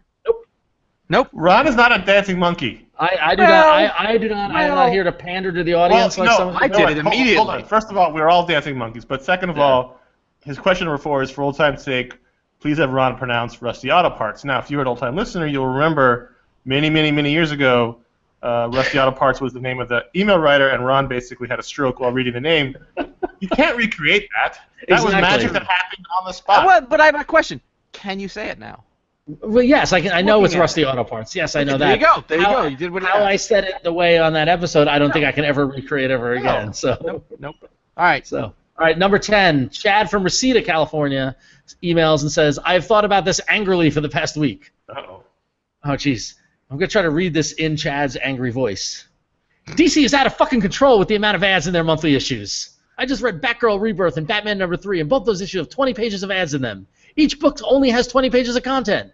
Both books also have 8 pages of ads in a row, which was so many pages I forgot the panel I just read and had to flip back and read it again. It completely takes me out of the world I'm trying to immerse myself into. I like supporting my local comic book store, but with a 50-50 ratio of content to ads, I have to ask, does DC want me to stop reading paper comics? It's a good question. 8 pages in a row is bad. I heard about It this is. from a bunch of people. But at the same time, you're not actually getting any less content. There's always going to be 20 pages. Yeah, but it's I get what he's saying. If it breaks up If there's 8 in a row in the middle of the book, which I read was in the middle of a scene. Was that like an insert thing? Like the old, I don't know. like the Subway we all stories? read digitally, and there's no ads digitally. Yeah. Because the Subway stories, I think those were worth it. I don't know. DC traditionally has always been very pro you reading single issues. You remember the old days we'd go to the panels in San Diego, and I still remember the guy asking DiDio why they didn't have recap pages, and it's because they wanted you to go back and buy older comics too. I remember that. They've always been very pro that, so I don't know what's going on. I just don't know. I don't know what's going on. I just know what to tell you. I'm not privy to those meetings. Oh man. Yeah, I don't know what the deal. I mean, I can't imagine they want you to stop reading single issues. That's their money stream. You got somebody who is selling ads, and they need places to put them, and it's a revenue stream. So they need to make money, especially if they're not making money other places. So maybe they are. People are saying in the chat room they're inserts. Maybe you just remove them. But they're still there. I mean, removing them, then you're weakening the staple. Then you're damaging the value of this this thing that has no value. None. Well, I mean, right. Connor? My turn. Tom C. from Solihull, England. Much of my recent thinking time has been devoted to how my country has been taken from beneath my feet and dragged into the dark timeline, so I've fallen behind in my listening. Just when I thought I was done with serious, heavy thinking, I got around to listening to episode 541. I am now back in self-imposed exile to consider the nature of Darren Cross's tiny chair and the wider issue of arranging a villainous meeting. If supercrime is truly organized, they would have a reply slip system to get an idea of numbers, dietary requirements, allergies, etc. The most significant tick box would be, one assumes, be the any other requirement space at the bottom of the slip. Some villains would be easy to cater to. Dr. Octopus would require a stool of some sort so his arms aren't awkwardly struggling with the back of a chair, while Scarecrow would need a room with decent ventilation due to the incidental fear gas pollution. Someone like Rhino, however, would require solid flooring and sizable doors for ease of access. Which villains do you think would require the most work to accommodate, and are there any who just wouldn't be worth the effort? First of all, I don't think anybody has demonstrated the time that they thought about something so aptly as Tom C. Yep. Instead of explaining what he did, he showed his work. Right. Bravo. Also, I just want to add, while that was successful, I'm going to ask other people to try not to repeat that. I mean, the easy answer here is one of the larger. It's a Fin Fang Foom. It's a Ego Galactus. Planet, Galactus. Yep. And if you're giant Thanos-sized, They're not villains. really the henchmen types that we're talking about here, though. Yeah. I mean, I immediately thought of Blob. Blob. He's breaking chairs all the time. And but the thing is that back in the golden era of X-Men, they did have Blob breaking chairs, like when the Brotherhood of Evil Mutants were Freedom Force, and I remember a panel of him sitting and him going, another chair I broke. So yeah. I would do that gag twice an issue if I was. I would do it over and over again, and then I would cut to Sebastian Shaw like I did that. Sawing heavily. Yeah. No, because he made him heavy. Yeah. No. Juggernaut's big. Who's complicated? I mean, the dietary restrictions are really where you're going to have your headaches. Yeah. Especially now. Because Poison Ivy is gluten free. Right. Well, what if she can't eat plants? Be a problem? Actually, wait, no. Poison Ivy has got to be on Atkins. Right. Yes, of course. She's not eating any plants. That makes sense. So if her cholesterol is terrible, and she is a prime candidate for a heart problem. Yep. Well, that's according to the old thinking. She's not taking in any carbs. So what is she eating? Bugs, protein. Crickets. I see. Yeah, Crickets, she's like a praying, not a praying mantis, but the Venus flytrap kind of thing. There was a food truck here recently that had ice cream that was made as ice cream but with bug stuff in it, like with cricket powder and all that stuff, and we just kept on walking. What about MODOK? MODOK has a chair big enough to fit him, but his legs are so tiny he can't really sit in it. No, he's also got a rocket in his butt. Which he's got self-propulsion, so he can hover in front of the table. You can't have carpet in your lair if that's no. The but case. you can't have carpet in the lair. But also the problem with MODOK is that you've got a door width issue, in that the standard human door jam, MODOK's not getting through that. He's not going to turn to his side to slip through. Yeah. You really need to install the double French doors for MODOK that open up and give him enough every clearance. layer has to have French doors. And even then. Yep. Even then. Yeah. All right, let's move on. Gabe A says, I bet others will ask this, but What did Connor think of Suicide Squad? The movie, obviously. I want details. Details! I haven't seen it. I have Yeah, not seen it. So here's the question: are you going to? Yeah, I'm thinking about Labor Day. All right, I'm thinking you go this weekend. No, not this weekend. It's gonna be. I know you go this weekend. No, I think when you go, maybe you and I get together and we record a supplemental podcast Interesting. because the people need to know. Because you're the guy. You're the guy. I was actually quite happy to be out of town and dodge that bullet when Suicide Squad came out. I know you were. Things have changed. Yep. Things have changed. I mean, I would have been happy to talk about it, but I was also happy to have dodged it. Yeah.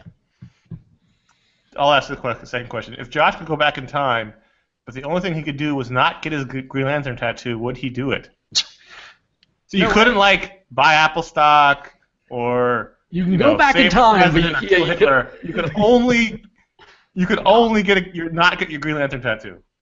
No way. No? I love my Green Lantern tattoo, and that it's a complete joke. It's a giant mistake that I live with, that I also love at the same time. All right. I have no problem with that. Good attitude. All right. Next question is from Robert from New Orleans, Louisiana. I hope you're okay. Yeah, hold on. There was a guy earlier from Louisiana. I hope yes. You're all okay. All of our prayers and thoughts go to Louisiana, Italy, Indiana. Yeah, it's literally the end of the world, everyone. I can report though that Baton Rouge adjacent native Rob Guillory is totally fine. His family's okay. They live in a hill. Yep. Good stuff. Okay, so Robert from New Orleans, Louisiana says, I'd like to know if you are still collecting original art, either pages or commissions, and if so, are there any recent acquisitions you'd like to tell us about? Your podcast was one of the reasons I started a small collection of original art. Oh. I ran as far away from that hobby as possible. You got kind of deep. I went deep. Once you're into the 4 digits and higher, then you're deep. And I saw the warning signs. And Were you? Did you cross that line? Oh yeah. Oh wow! There's not even like one time I almost did or whatever, but I mean only one, and it's worth it. I don't regret it, but so. Well, can I? Well, what is it? Okay, you don't have to. I can. No, I'm wondering if I can get up and go show you. Well, Josh and I'll talk about it while you. Considering considering there's only 100 people watching, no, it's the my Quietly page. Oh. Oh right. Okay. No, everyone here is like. Yeah, all right. That's justified. Yeah, and I'll tell you what got me. Goddamn Ash looked at me and says, "Do you really want someone else to walk out of here with that page?" Boy, he knew exactly how to talk to you. I was there for that. That was Ron went down hard. I only bought a couple of. No, actually, I only bought one. I only have 3 pages, and it's pricey. It's a pricey hobby. It is, but it's fun. It's cool. I mean, and the thing is that I definitely did stop getting commissions and sketches in favor of original art because I just feel like the commission and sketch game is a game that I'm too old for now. I don't have the energy to do. Like I see friends of mine run around at cons and do it. You find it difficult to talk to people, offer them money, and have them give you a piece of paper. Well, no, but also and considering I've talked to so many creators, like I've heard all the bad stories that go along with it, where you pay in advance for it and the creator doesn't finish it. I know what cons are like and how stressful they are, and I just would have a hard time asking creators to do more work, and just like Instead, I'm like, all right, well, I'll just have a sketchbook and get sketches. But I'm like, what's better than a page that was actually printed? I agree with that. That only one person can have. Yeah. So there are a handful of people who I think do amazing commissions, and it would be worth it for them. But mostly, I think the original art is the thing. I really wish that they still had letters on them. Yeah. I really feel like that's a loss. So I mean, I haven't bought anything in a while. Well, there's also going to be fewer original art pages in general, as they all work like antiques. It's just not something I've been wanting to spend money on. And I would with commissions. Always the thing was like I didn't want to spend a lot of money, but because of that I couldn't pick like the one person who I wanted something from because there's so many options. And then the opposite of that is just having like a dozen different things, and then you just put them in a folder somewhere and you don't ever see them because they're that's my other thing too, is that like I've got 2 portfolios of original art, and one is on a shelf in the closet, the other is in a storage unit. Like they're not. It got to the point where I got so many that I could not frame them and display them all. So I said, all right, then I'm not going to display any of them.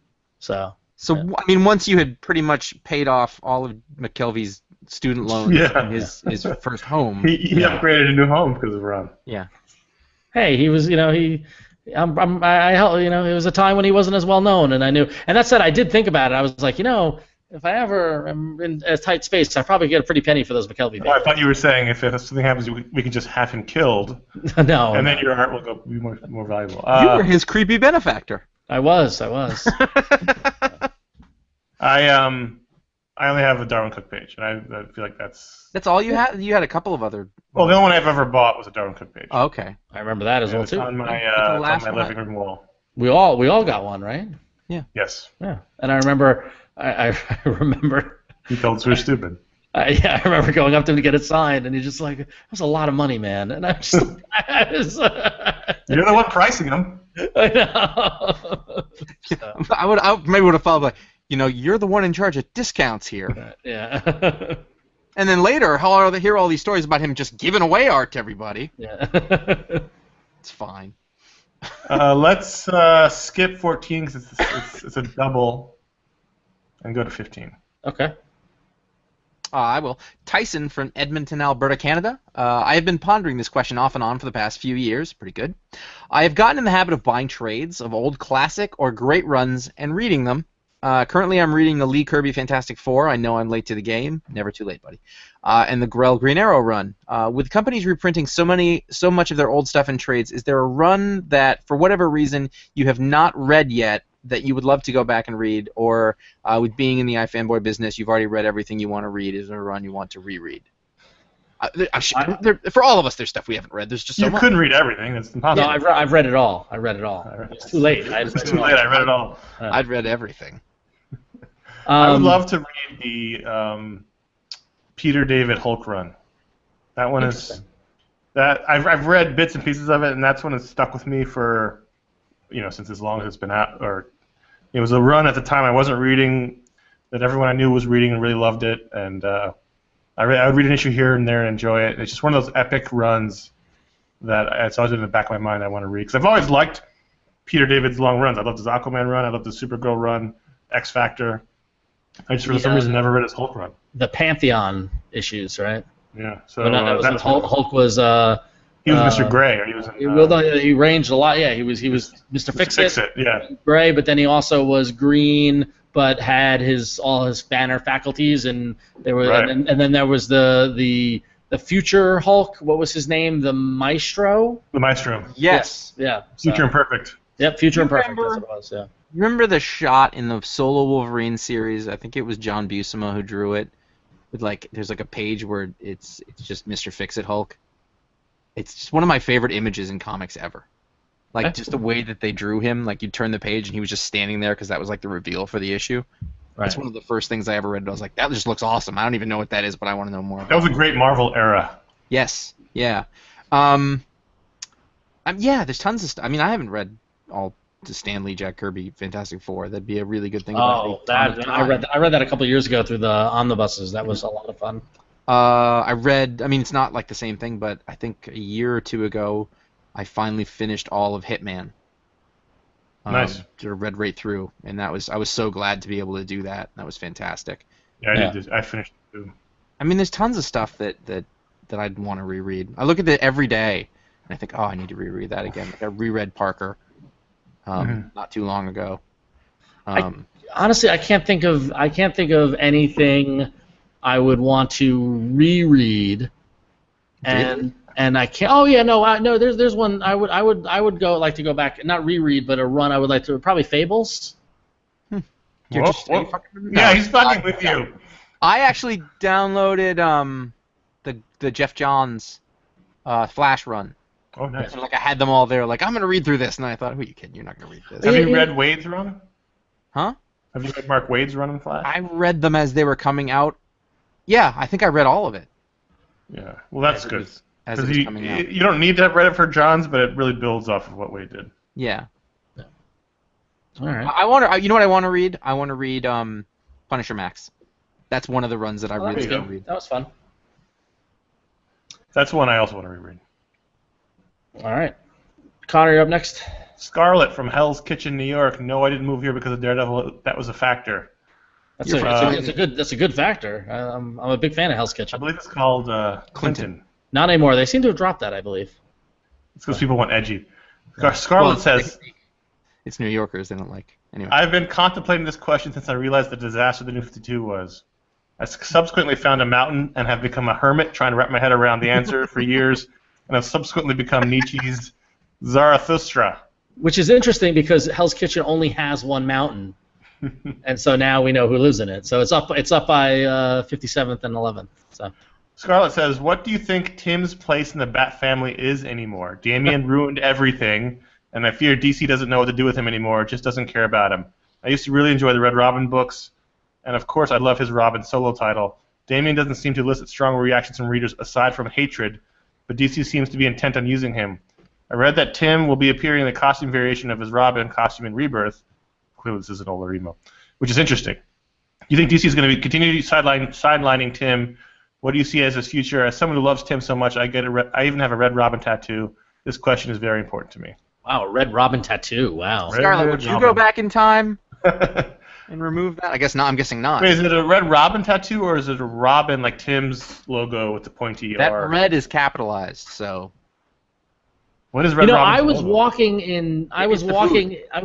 in Disneyland, and there was a woman, I couldn't tell her age, younger than me, who had the Robin logo tattooed on her shoulder. And I was like, oh, you don't see the Robin logo, like the Tim Drake Robin logo. And I was like, I don't see that often. So, anyway, there you go. Well, this email came in before the relaunch of Detective, which we see that Tim is a major character in. And it's closer. It's better, Josh, I think. But it's still not quite Tim Drake. It's better. It's better, though. I don't know. I think you've got Damian, who is a Grant Morrison creation, who on paper we liked a lot for many years. Yeah, and he also certainly, like, as a side character to Batman, that certainly seems like there should be some rich veins there. Right. It's Batman's, son, and his grandfather is Ra's al Ghul. I'd be reluctant to get rid of that character too for a bunch of reasons.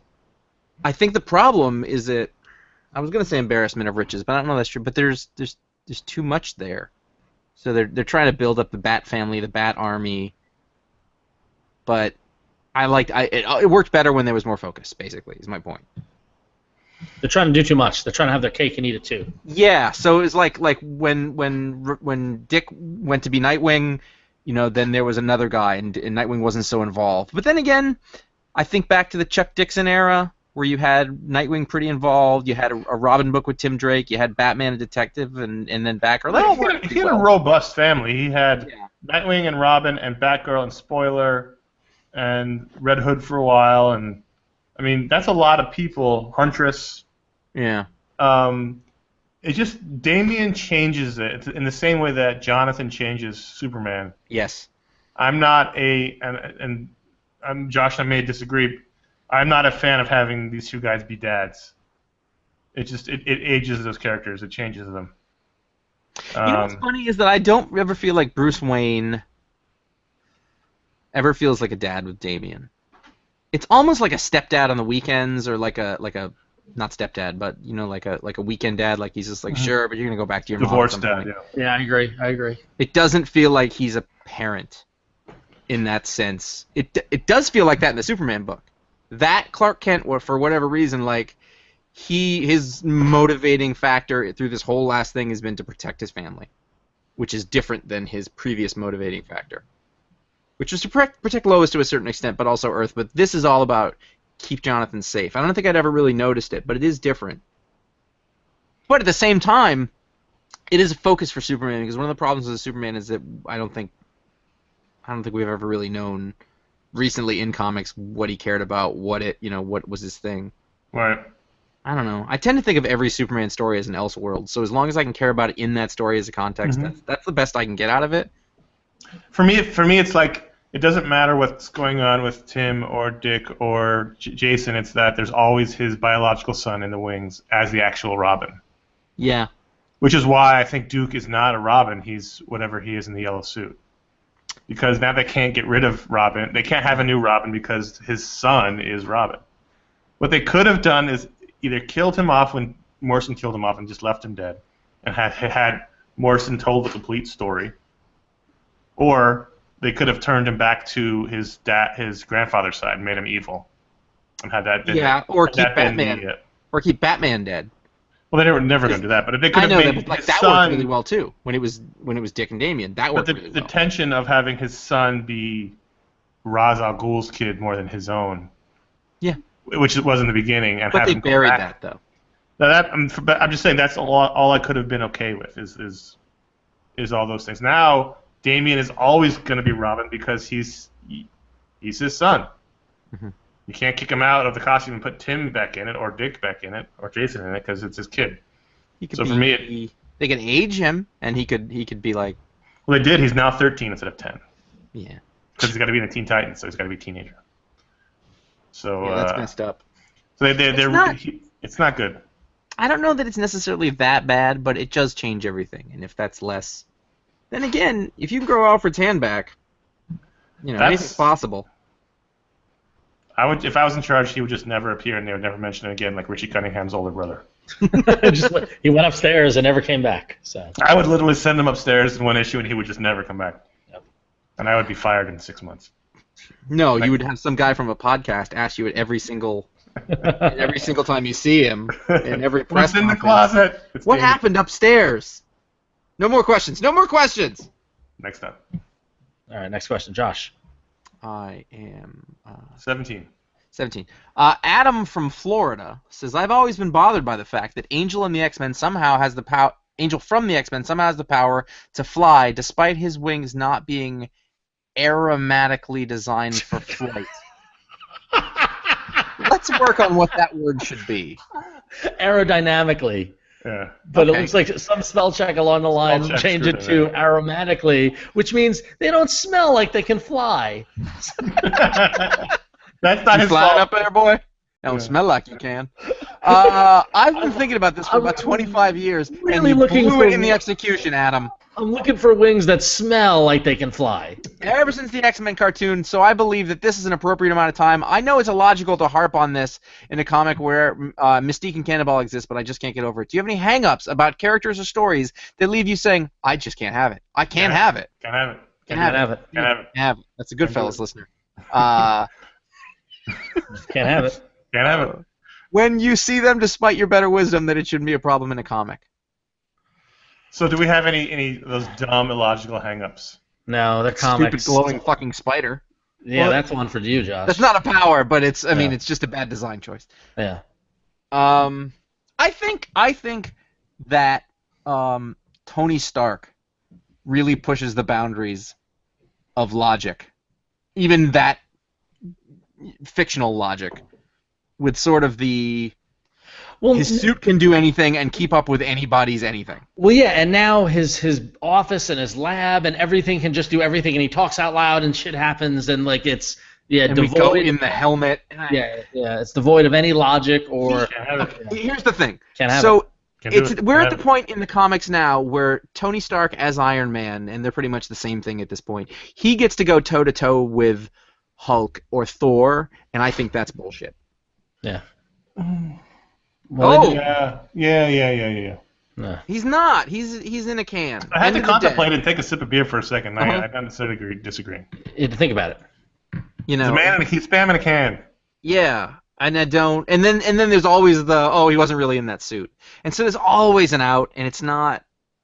Well, that's not and really it makes sense. Like if you think about how technology is, it makes sense that all of his shit would be connected. It makes sense that he wouldn't be in that suit. Why would he be in that suit? Doesn't make sense.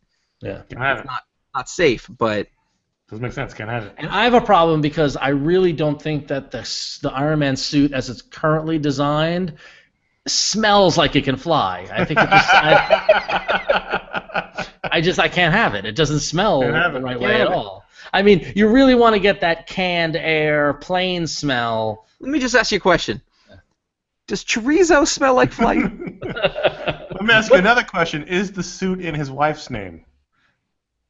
Nice. I get it. Can't have it. Can't have it. All right, moving on. Jimmy from Jersey says, I finally bought a page of comic book art. Greg Hinkle art from Airboy. Nice. Interesting first choice. Good job. And I would like to frame it. what is your preference for framing, plexiglass or glass? Does glare bother you? I don't care about fading because it's something I plan to keep. I mean, you Okay. should care about fading. Yeah, and then you absolutely should care about fading, and I'm not even going to let the other guys talk. I'm going to give you your answer. I have a rule and then something for you to go by. The rule is never, ever spend more on the frame than you spent on the art. Okay.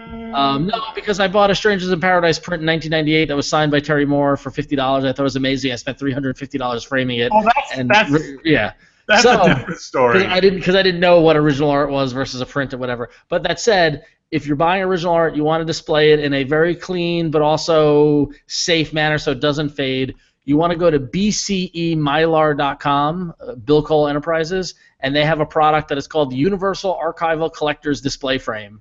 And it's basically a frame, but it comes with a frame. It comes with 4 little clips to slide the art in, so those little kind of things. It comes in with UV inhibitor plexiglass front, as well as a Mylar sheet to go behind it. And it's sized perfectly. It's designed for comic art. I can second this endorsement. Yes, and the thing is that they cost $38 each. So like it's not, it doesn't break the bank. But it's a clean, modern, simple looking frame and displays the art and protects it at the same time. So I just take it to a framer and I get museum glass and I get the full enchilada. Yeah, and how much do you pay for that? A lot, because it's a Jarwin Cook piece. Yeah. I paid a lot, but I don't regret it. Yeah. Oh, it depends. If this is the only piece of art you're going to buy, like Connor or whatever, then that could make sense. But if you want to build up a collection, you want to display it, this is a affordable way to do that. Do they just sell art size or do they sell comic size? They sell both. So. All right. Comic size. You could, if you lived in a place where that was a possibility. Yeah. So. All right. David L. I wanted to ask, what is your opinion on comic ratings? Ratings. Or reviews from websites like CBR, the Comics Journal, IGN, Newsarama, or other similar comic websites. In my experience, a lot of these sites can be very loose with their reviews and end up sounding more like the writing of company PR or marketing teams, with every comic getting glowing reviews. Comicosity, I'm looking at you. This is David's words, not mine. Instead of real criticism that informs the consumer and holds creators to a high standard. Is it a bias towards characters or companies that's preventing people from making critical judgments? What's the point of a review system if every comic is great? As a comic review podcast, what is your approach on how you review or evaluate how good a comic is? I've been thinking about this for about 5 months. Okay. Well, wait a minute. I know you have things, but let's just say first of all, have any of you read a comic book review? No. Yes, I have. Outside of a professional context, Ron. Right. As a consumer. I'm saying I haven't read one since we've been doing our own thing. Yeah, basically, we're bad to ask. But also, it's funny because you're mad at them, but you seem to be very familiar with all of them. Yeah. You've read a lot of them. You have beefs. I can't even speak to it. I don't read them. Can't have it. Well, here's what I'm going to say in defense of those kind of reviews. Sure. Here's a little anecdote of something that happened recently. Many years ago in a previous life, I wrote a lot of reviews about a type of media that was not comic books. I wrote a lot of record reviews, wrote a lot of music reviews from 1995 through 2002. And recently, a moderately popular music podcast / site has discovered a cache of my former reviews and has been posting them on Instagram. And let's just say they're not my best work. and the thing is that I remember sitting in front of the keyboard grinding out review after review because the record companies had sent them. You read the one. You did little capsule ones. You did dozens. Yeah, we did. Yeah, just there was one paragraph. It weren't very long, but even then, it's like there's only so many ways you could describe pop punk in 1998. It was. Only so many words, and I'm not a good writer. And you got better, but at that point, you're a good writer. Who needs an editor? Yeah, exactly. But so writing reviews is a very, very difficult discipline, and we, for however many years, we on a weekly basis, we wouldn't write capsule reviews. We wrote at minimum. What was our minimum? Was it 1,000 words or 800 words? 800 words. So so. I have a follow-up, actually. Sorry, there's a great comment in the chat room. Yeah, I saw it. And that we should get Frankie Carbone to do comic reviews, which I agree with 100%. Left hand. You know what? I do have a follow-up to what he said. My only exposure to comic book reviews is seeing on social media when pros complain about them. Yeah. And pros, not all of them, some of them get really upset that the people aren't any good at it, in their opinion, and it pisses me off. Usually means it's negative, that's why. Well, no, it's not only that, but people expect... First of all, nobody likes reviewers. Nobody likes them. Nobody appreciates what they do until, like, way after the fact. People will be like, oh, Roger Ebert did something good. But for the most part, like, they're mad they don't have the job, they're angry about whatever, and all of comics press is basically a fan-run charity. Yeah. And it, like, at best, you can hope for is getting free comics to read. And honestly, that is not... Nobody's giving away nice reviews just for that. It's not worth it. But also, it's people in training. There's no professional system. There's no editorial staff in place. There's a handful of people who are really good at it, who have jobs at it. But you didn't go to the Columbia School of Comic Book Reviewing? No, they didn't, and no one did. And you know, let's be realistic about where comics exists and what sort of talent pool you're going to be drawing from for people who are willing to put in the time and effort over a long time to really learn the craft and talk about it. They're not there, and if you are doing it, you're learning on the job. Yeah. We learned on the job. I mean, yes, we're getting lots of praise in the chat room, which I really super appreciate. But go back and, if you could, go back and find our old pick of the week reviews from 2001, 2002. Oh, they're awful. They are terrible. Yep. They are terrible. They're even terrible through the beginning of this podcast. Yeah. We learned for 15 years, 16 years now of doing it. That's how we learned on the job training. And we learned to very specifically figure out like what makes things work and what we like and how that. And that's another thing. Like, I think we've all decided that there's a certain subjective element to comic reviews that you're never going to get away from. Yeah. And it is bad. I think it's just generally a bad thing to just say they should have done this in the comic, but trying to rewrite what it is. But you can. I think that I think that harkens back to our rule that we adopted very early on, both on the podcast and in the writing. And actually, Josh, you called me on it earlier on the show, which is don't just say this sucks. Why does it suck? Why is it bad? Like, be able to, don't just fall back on loud proclamations of good or bad. Throw some analysis to it, and and in this particular case, like earlier today, we were talking about Scott Collins's art, and I thought the coloring was too bright and was not as muted as I'd previously liked his work, and that's a thoughtful analysis, and that's something that's made me a better critic, I think, over the years that we've been doing it. So. And then further, the other thing is, like he said, a lot of them are good positive reviews. We're guilty of that. Yeah, because that was a choice we made. Yeah, we tend to not do negative reviews for several reasons. Sometimes you do. I mean, Paul Jenkins did a Sentry book, and it had to be talked about. But like, people got to know. People got to know. But that was years ago. I mean, like, really, our.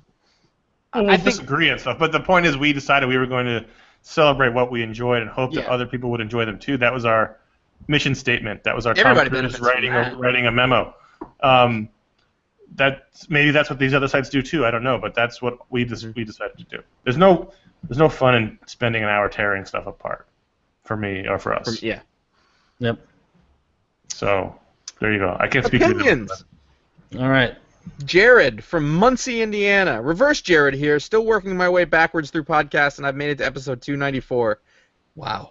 I recently went back to school to get my master's in archival studies. Well, look at that. Looks like it relates. And it made me wonder, do you guys know of any comics archive? I know there are digital archives online, but I haven't been able to find out if there is a physical location where researchers can go study the art form. If not, I feel there's a missed opportunity as an archive exists for almost every form of literature. Talk for a second. I think there is. I don't know if there's archives in each company. Marvel has an archive. DC has an archive. Yeah, no, the companies have their own archives of their own work. But as far as like a public, like academic archive, I agree with you, Josh. I want to feel like there is some. University of Michigan. Okay. Has the comic book and graphic novel research, because there was a guy who used to be around a lot, and they would do. Like, was one of our fans, so I just don't hear from as much anymore. And and we would talk to him about stuff every once in a while. Like I think they have an archive at the University of Michigan, and you can search. If you search University of Michigan comic books, I'm finding a bunch of resource pages here. They work with that a lot, so I know that does exist. You can look into it if you are an academic and you're working on your master's. I would start there. I feel like somebody's got to have one. So Ryan Haupt, our buddy, our writer, the co-host of our animation podcast, says in the chat room there are Stanley scripts at the University of Wyoming in the American Heritage Center, which is not quite what he's saying, but it's an archive of comic-related material. Right. Wow, I'm looking. I happened to end up on the Columbia University website, and there's a whole section about graphic novels and the awards and publishers and how to search for them. Collection. It's probably not. Here it is. Found it. I knew it. Okay, great. Josh, you were right, and the thing I didn't say was right.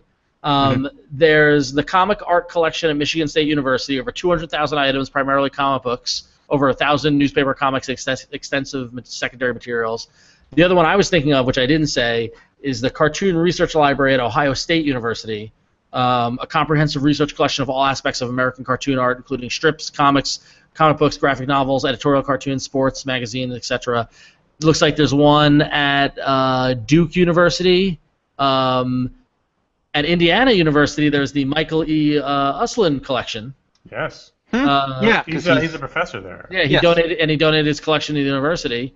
There's also Library of Congress, Serial and Government Publications Popular Culture Collection, and it looks like there's a collection on the government side, and Brown University as well too. So you got some, and there's also I would give local props to the Museum of Comic and Cartoon Art, MoCA, here in New York, as well as the Cartoon Art Museum in San Francisco. Those are both great resources for those sort of things. So.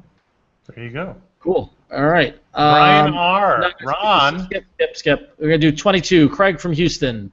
I was looking through my computer and I found some old iTunes files that had your old video shows from the iFanboy heyday, Don't Miss, Talk'Splode, and you three doing interviews at cons. As I think of my question, I feel transported to about 6 years ago, so I can say that I've been thinking about this for over half a decade. Do you think you'll keep all the great content going? And I know that it stopped as you closed the active website down. But with Patreon, will you all become a semblance of the iFanboy that existed when I first found you all? Who knows? No. Time will tell. No. No. I mean, not in that sense. We're way different. Life has changed a lot. Like I mean, I hate to be like that's a younger man's job, but like sort of the drive to do it certainly was. Yeah. Well, you get enough patrons, you get enough of your buddies out there. Yep. We can talk. Yeah. We definitely have an extensive list of goals that can unlock things, so there you go. You never know. But probably not. Yeah. Most likely. I mean, and the part of it is also because that was what we did at that time, and now our interests have evolved and changed, and personally as well as professionally and things like that. And even if somebody came and we've always said that if an eccentric benefactor showed up. But even if one did show up, it wouldn't be in the same form it was 6 years ago. The industry's different. The industry's different. That too. Yeah. Like it would be a different thing that we would want. That we would approach it from a different place. Because the fact is, we did that once, and it failed. I mean, it didn't fail, but it's not. I wouldn't call it a failure. Just we did it, and right. It was what it was, and we. But it sort of reached its nadir. Like it. In that form, so it would have to be a different thing. All right. Sad C from Huntington Station, New York. Nice. Represent.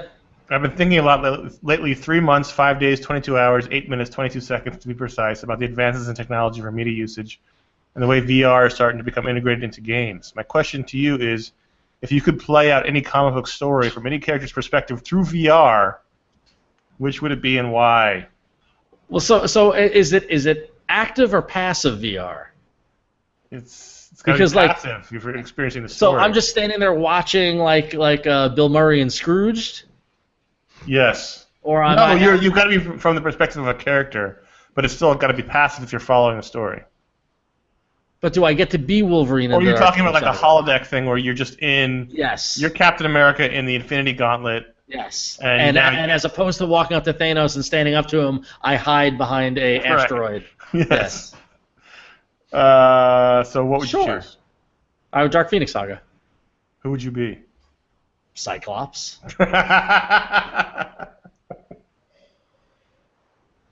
All right. Josh? I don't know. That doesn't seem like something I would want to do. Seems like there'd be a lot of vomiting involved. Yeah, I'm.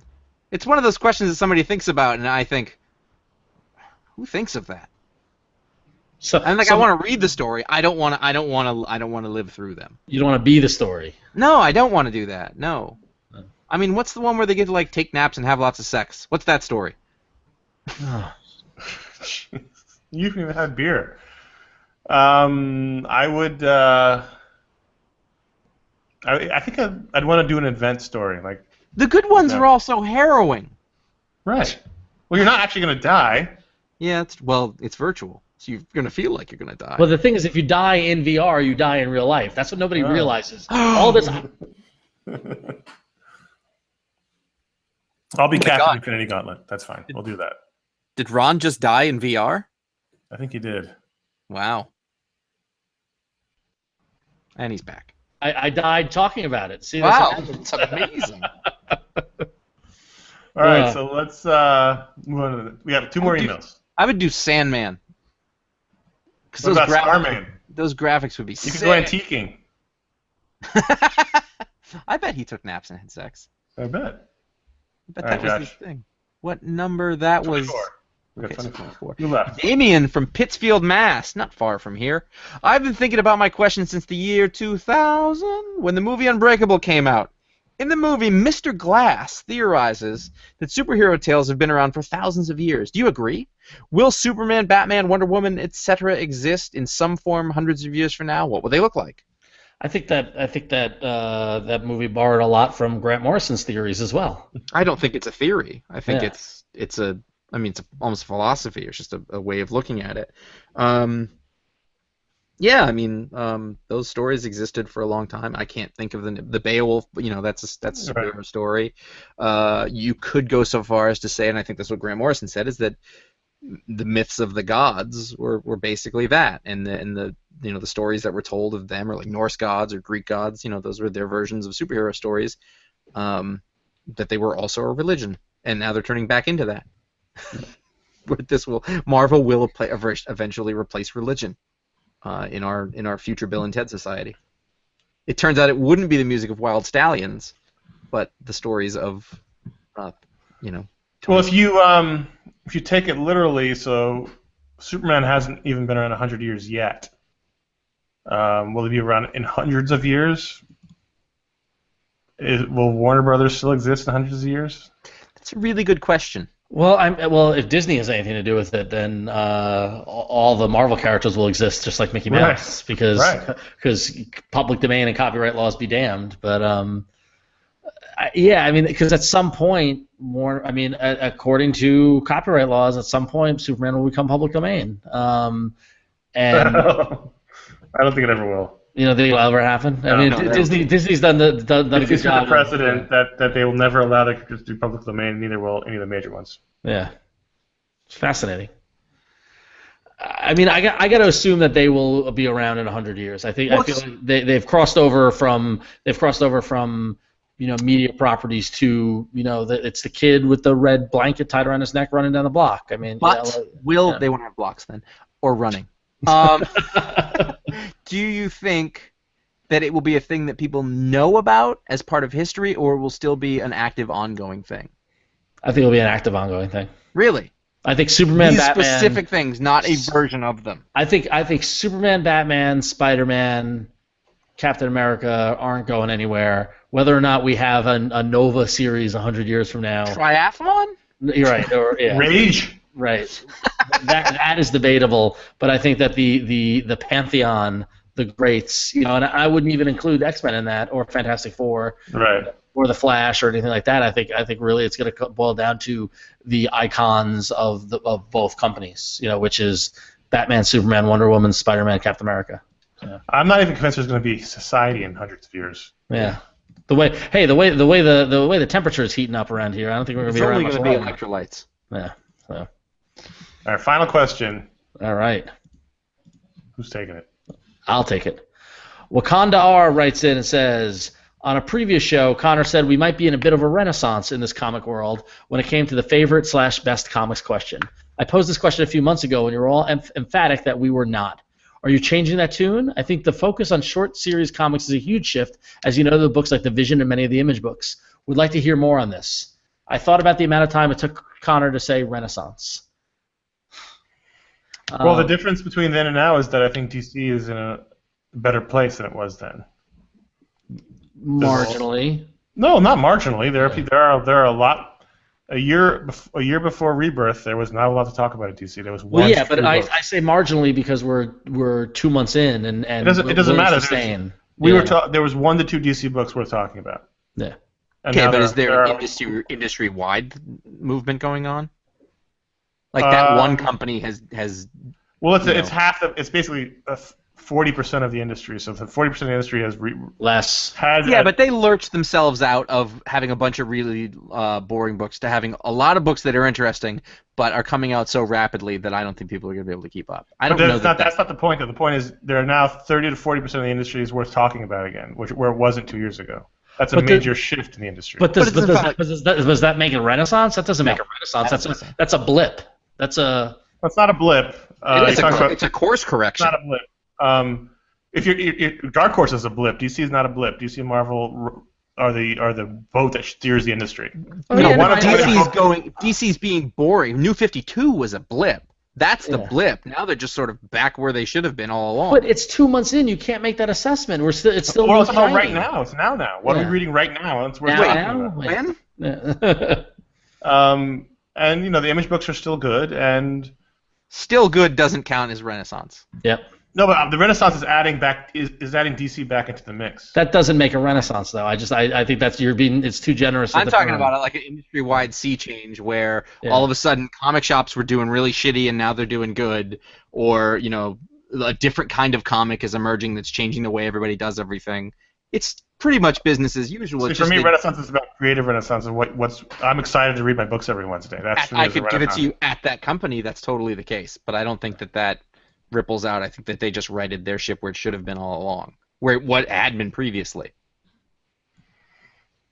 That's the silence of we're not going to talk about it anymore. No, the difference is everyone's got a different definition of what Renaissance means. Yeah. No, it means rebirth.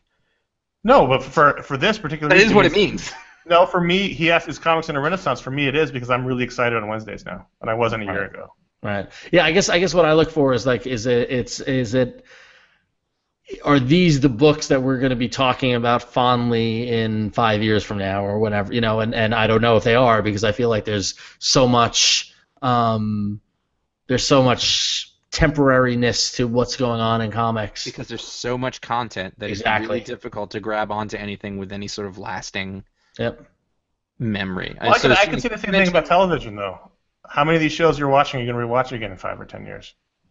No, there's not. You're enjoying them now, where it's still considered to be in the TV golden age. Yeah, but the Renaissance part of it already happened. Unless you think we're still in it. I think we're in whatever its status quo is.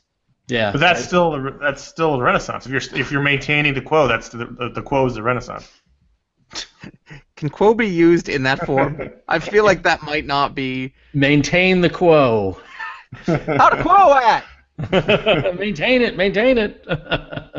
Quo is real.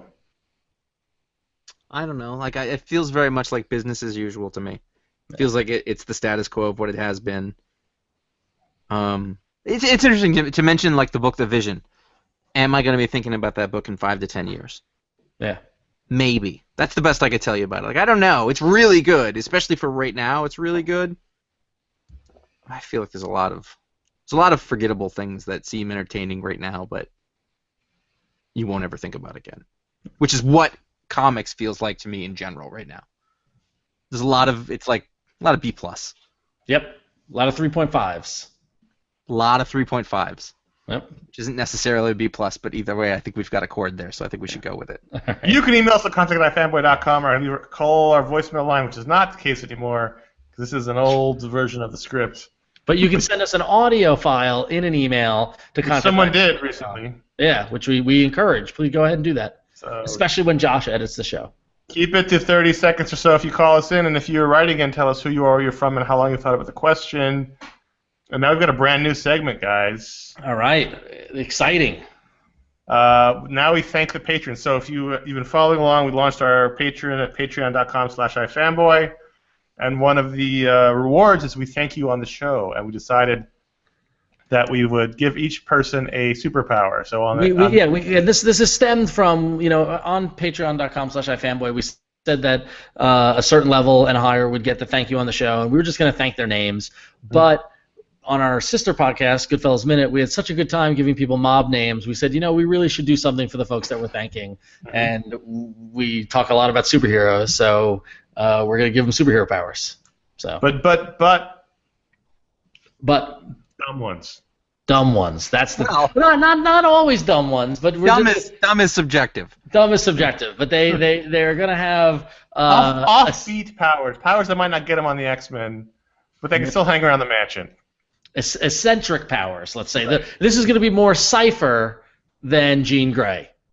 So you know what? Cypher was a clearer power. Yeah. Ron, you go first. So we want to thank our first patron, Paul Austin, who has the power to charge things. Wait, electrically or like he can recharge batteries. He can hold a cell phone and it's like wireless charging. Does it all the people just stick their phones to his body? Exactly. I know we can't. It just happens. Like they're on the subway, like, I thought my battery was dead. Yeah. Whoa! No, they do need to come into physical contact. It does need to touch skin? them. Yeah, skin contact. Yeah, it's not so wireless. He'll be talking to somebody and suddenly there's a phone on his forehead. Yeah. Just wait 1 minute. He's not a magnet, but it does help. Somebody walks up and presses it to his forehead and just give me a second. Right, and the thing is, his Fitbit never dies.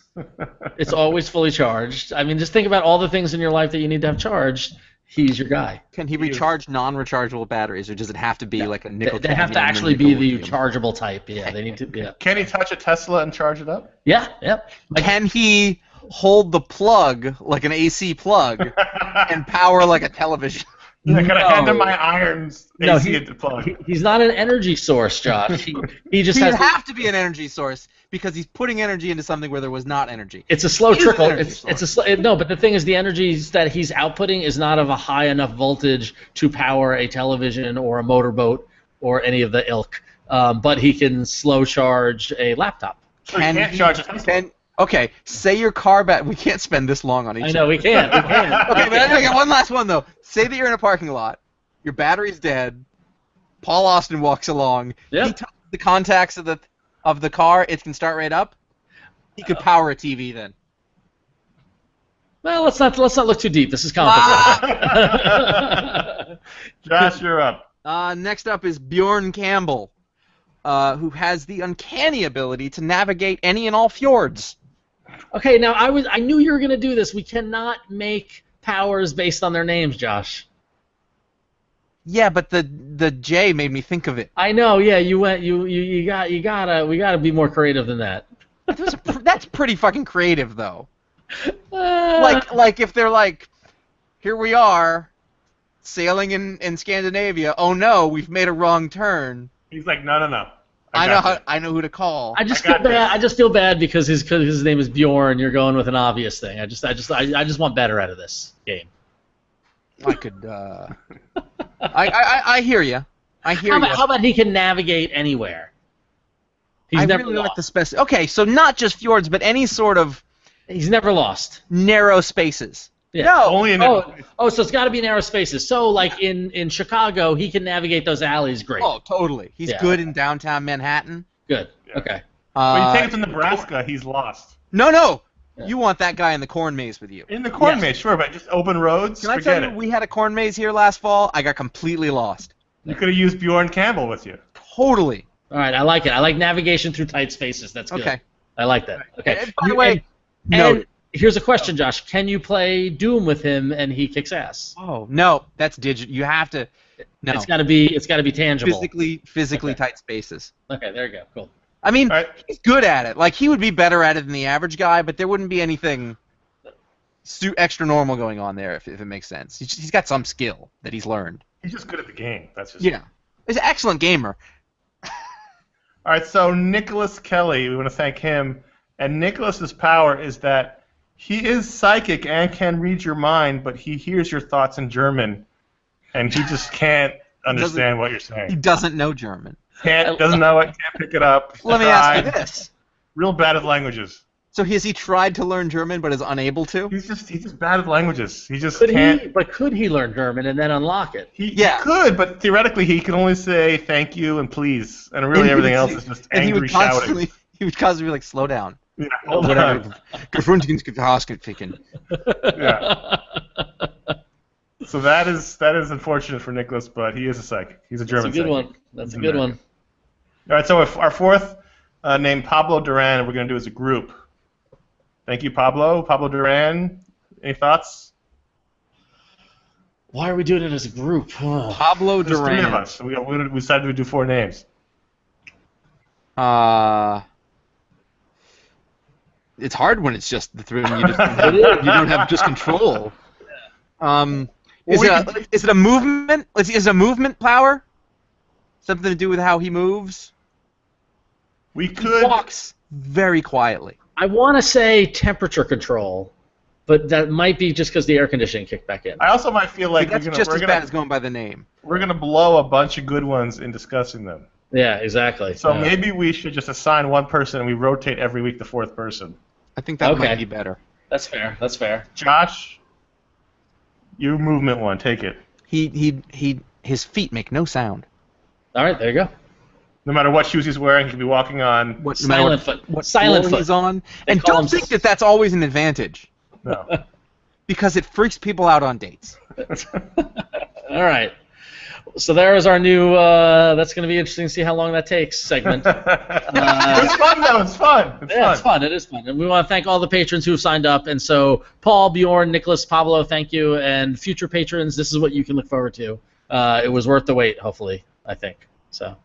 Now we get to the part of the show no one listens to. Go ahead, Ron. Yes, exactly. So if you're still listening, go back and listen to the Suicide Squad podcast that me and Mike Romo talked about, the very, very bad movie. And maybe look forward to a future addendum where Connor talks about what he thinks of it. So. All right. You can listen to my conversation with Gabriel Hardman and Karina Becco about their collaborative work together on Talksplode, which is our first one since reaching that Patreon goal. So we'll be having a monthly show for you, either Talksplode or a Booksplode, going forward. Correct. So we'll be having a Booksplode next month. We have the book picked out. We just haven't done the show yet, but what's September? You can look forward to a Booksplode on a recent original graphic novel release. And also, this past week, we released the animated discussion on The Killing Joke. This is the show people have been asking for a month. Paul Montgomery, Ryan Haupt, and I got together to talk about the latest DC Universe animated original film, The Killing Joke. You can find that on the feed behind this show. We talked for almost an hour about it. A very controversial film. A really good conversation. Might surprise you. Cool.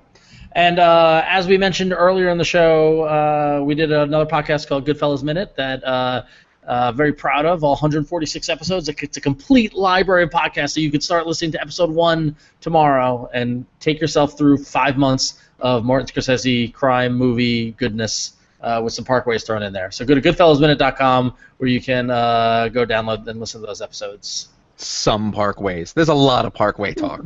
Some might say too many, some might say not enough. And listen, not enough split level talk. Which camp are you in? Listen to decide. Head over to iFanboy.com. You can comment on this show. You can talk about the other books that came out this week that we didn't get a chance to, so definitely that's a good place to do that. And you can find all of our other podcasts, our 549 other regular podcasts, and how many special edition podcasts do you think there are? I think there's over 800 audio shows. Yeah. Wow. Because we did 68 Talksplodes. That's not counting. There's 50 Make Comics podcasts. There's Don't do the math now. Yeah, a lot. Just a lot of stuff there. A lot of video shows. Actually, there is a.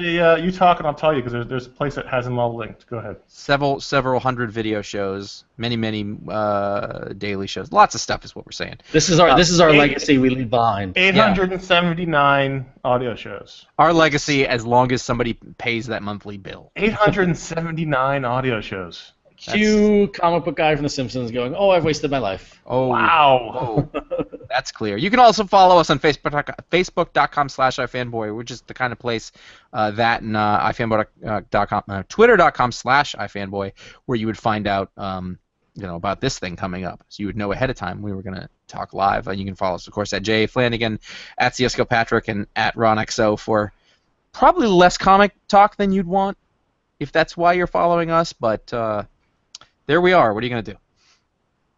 And finally, if you like the show, any of the 879 episodes we've done, write us a review on iTunes. That's how people find podcasts. It takes you only a second. You can even just leave us a star review if you don't want to write a whole one out.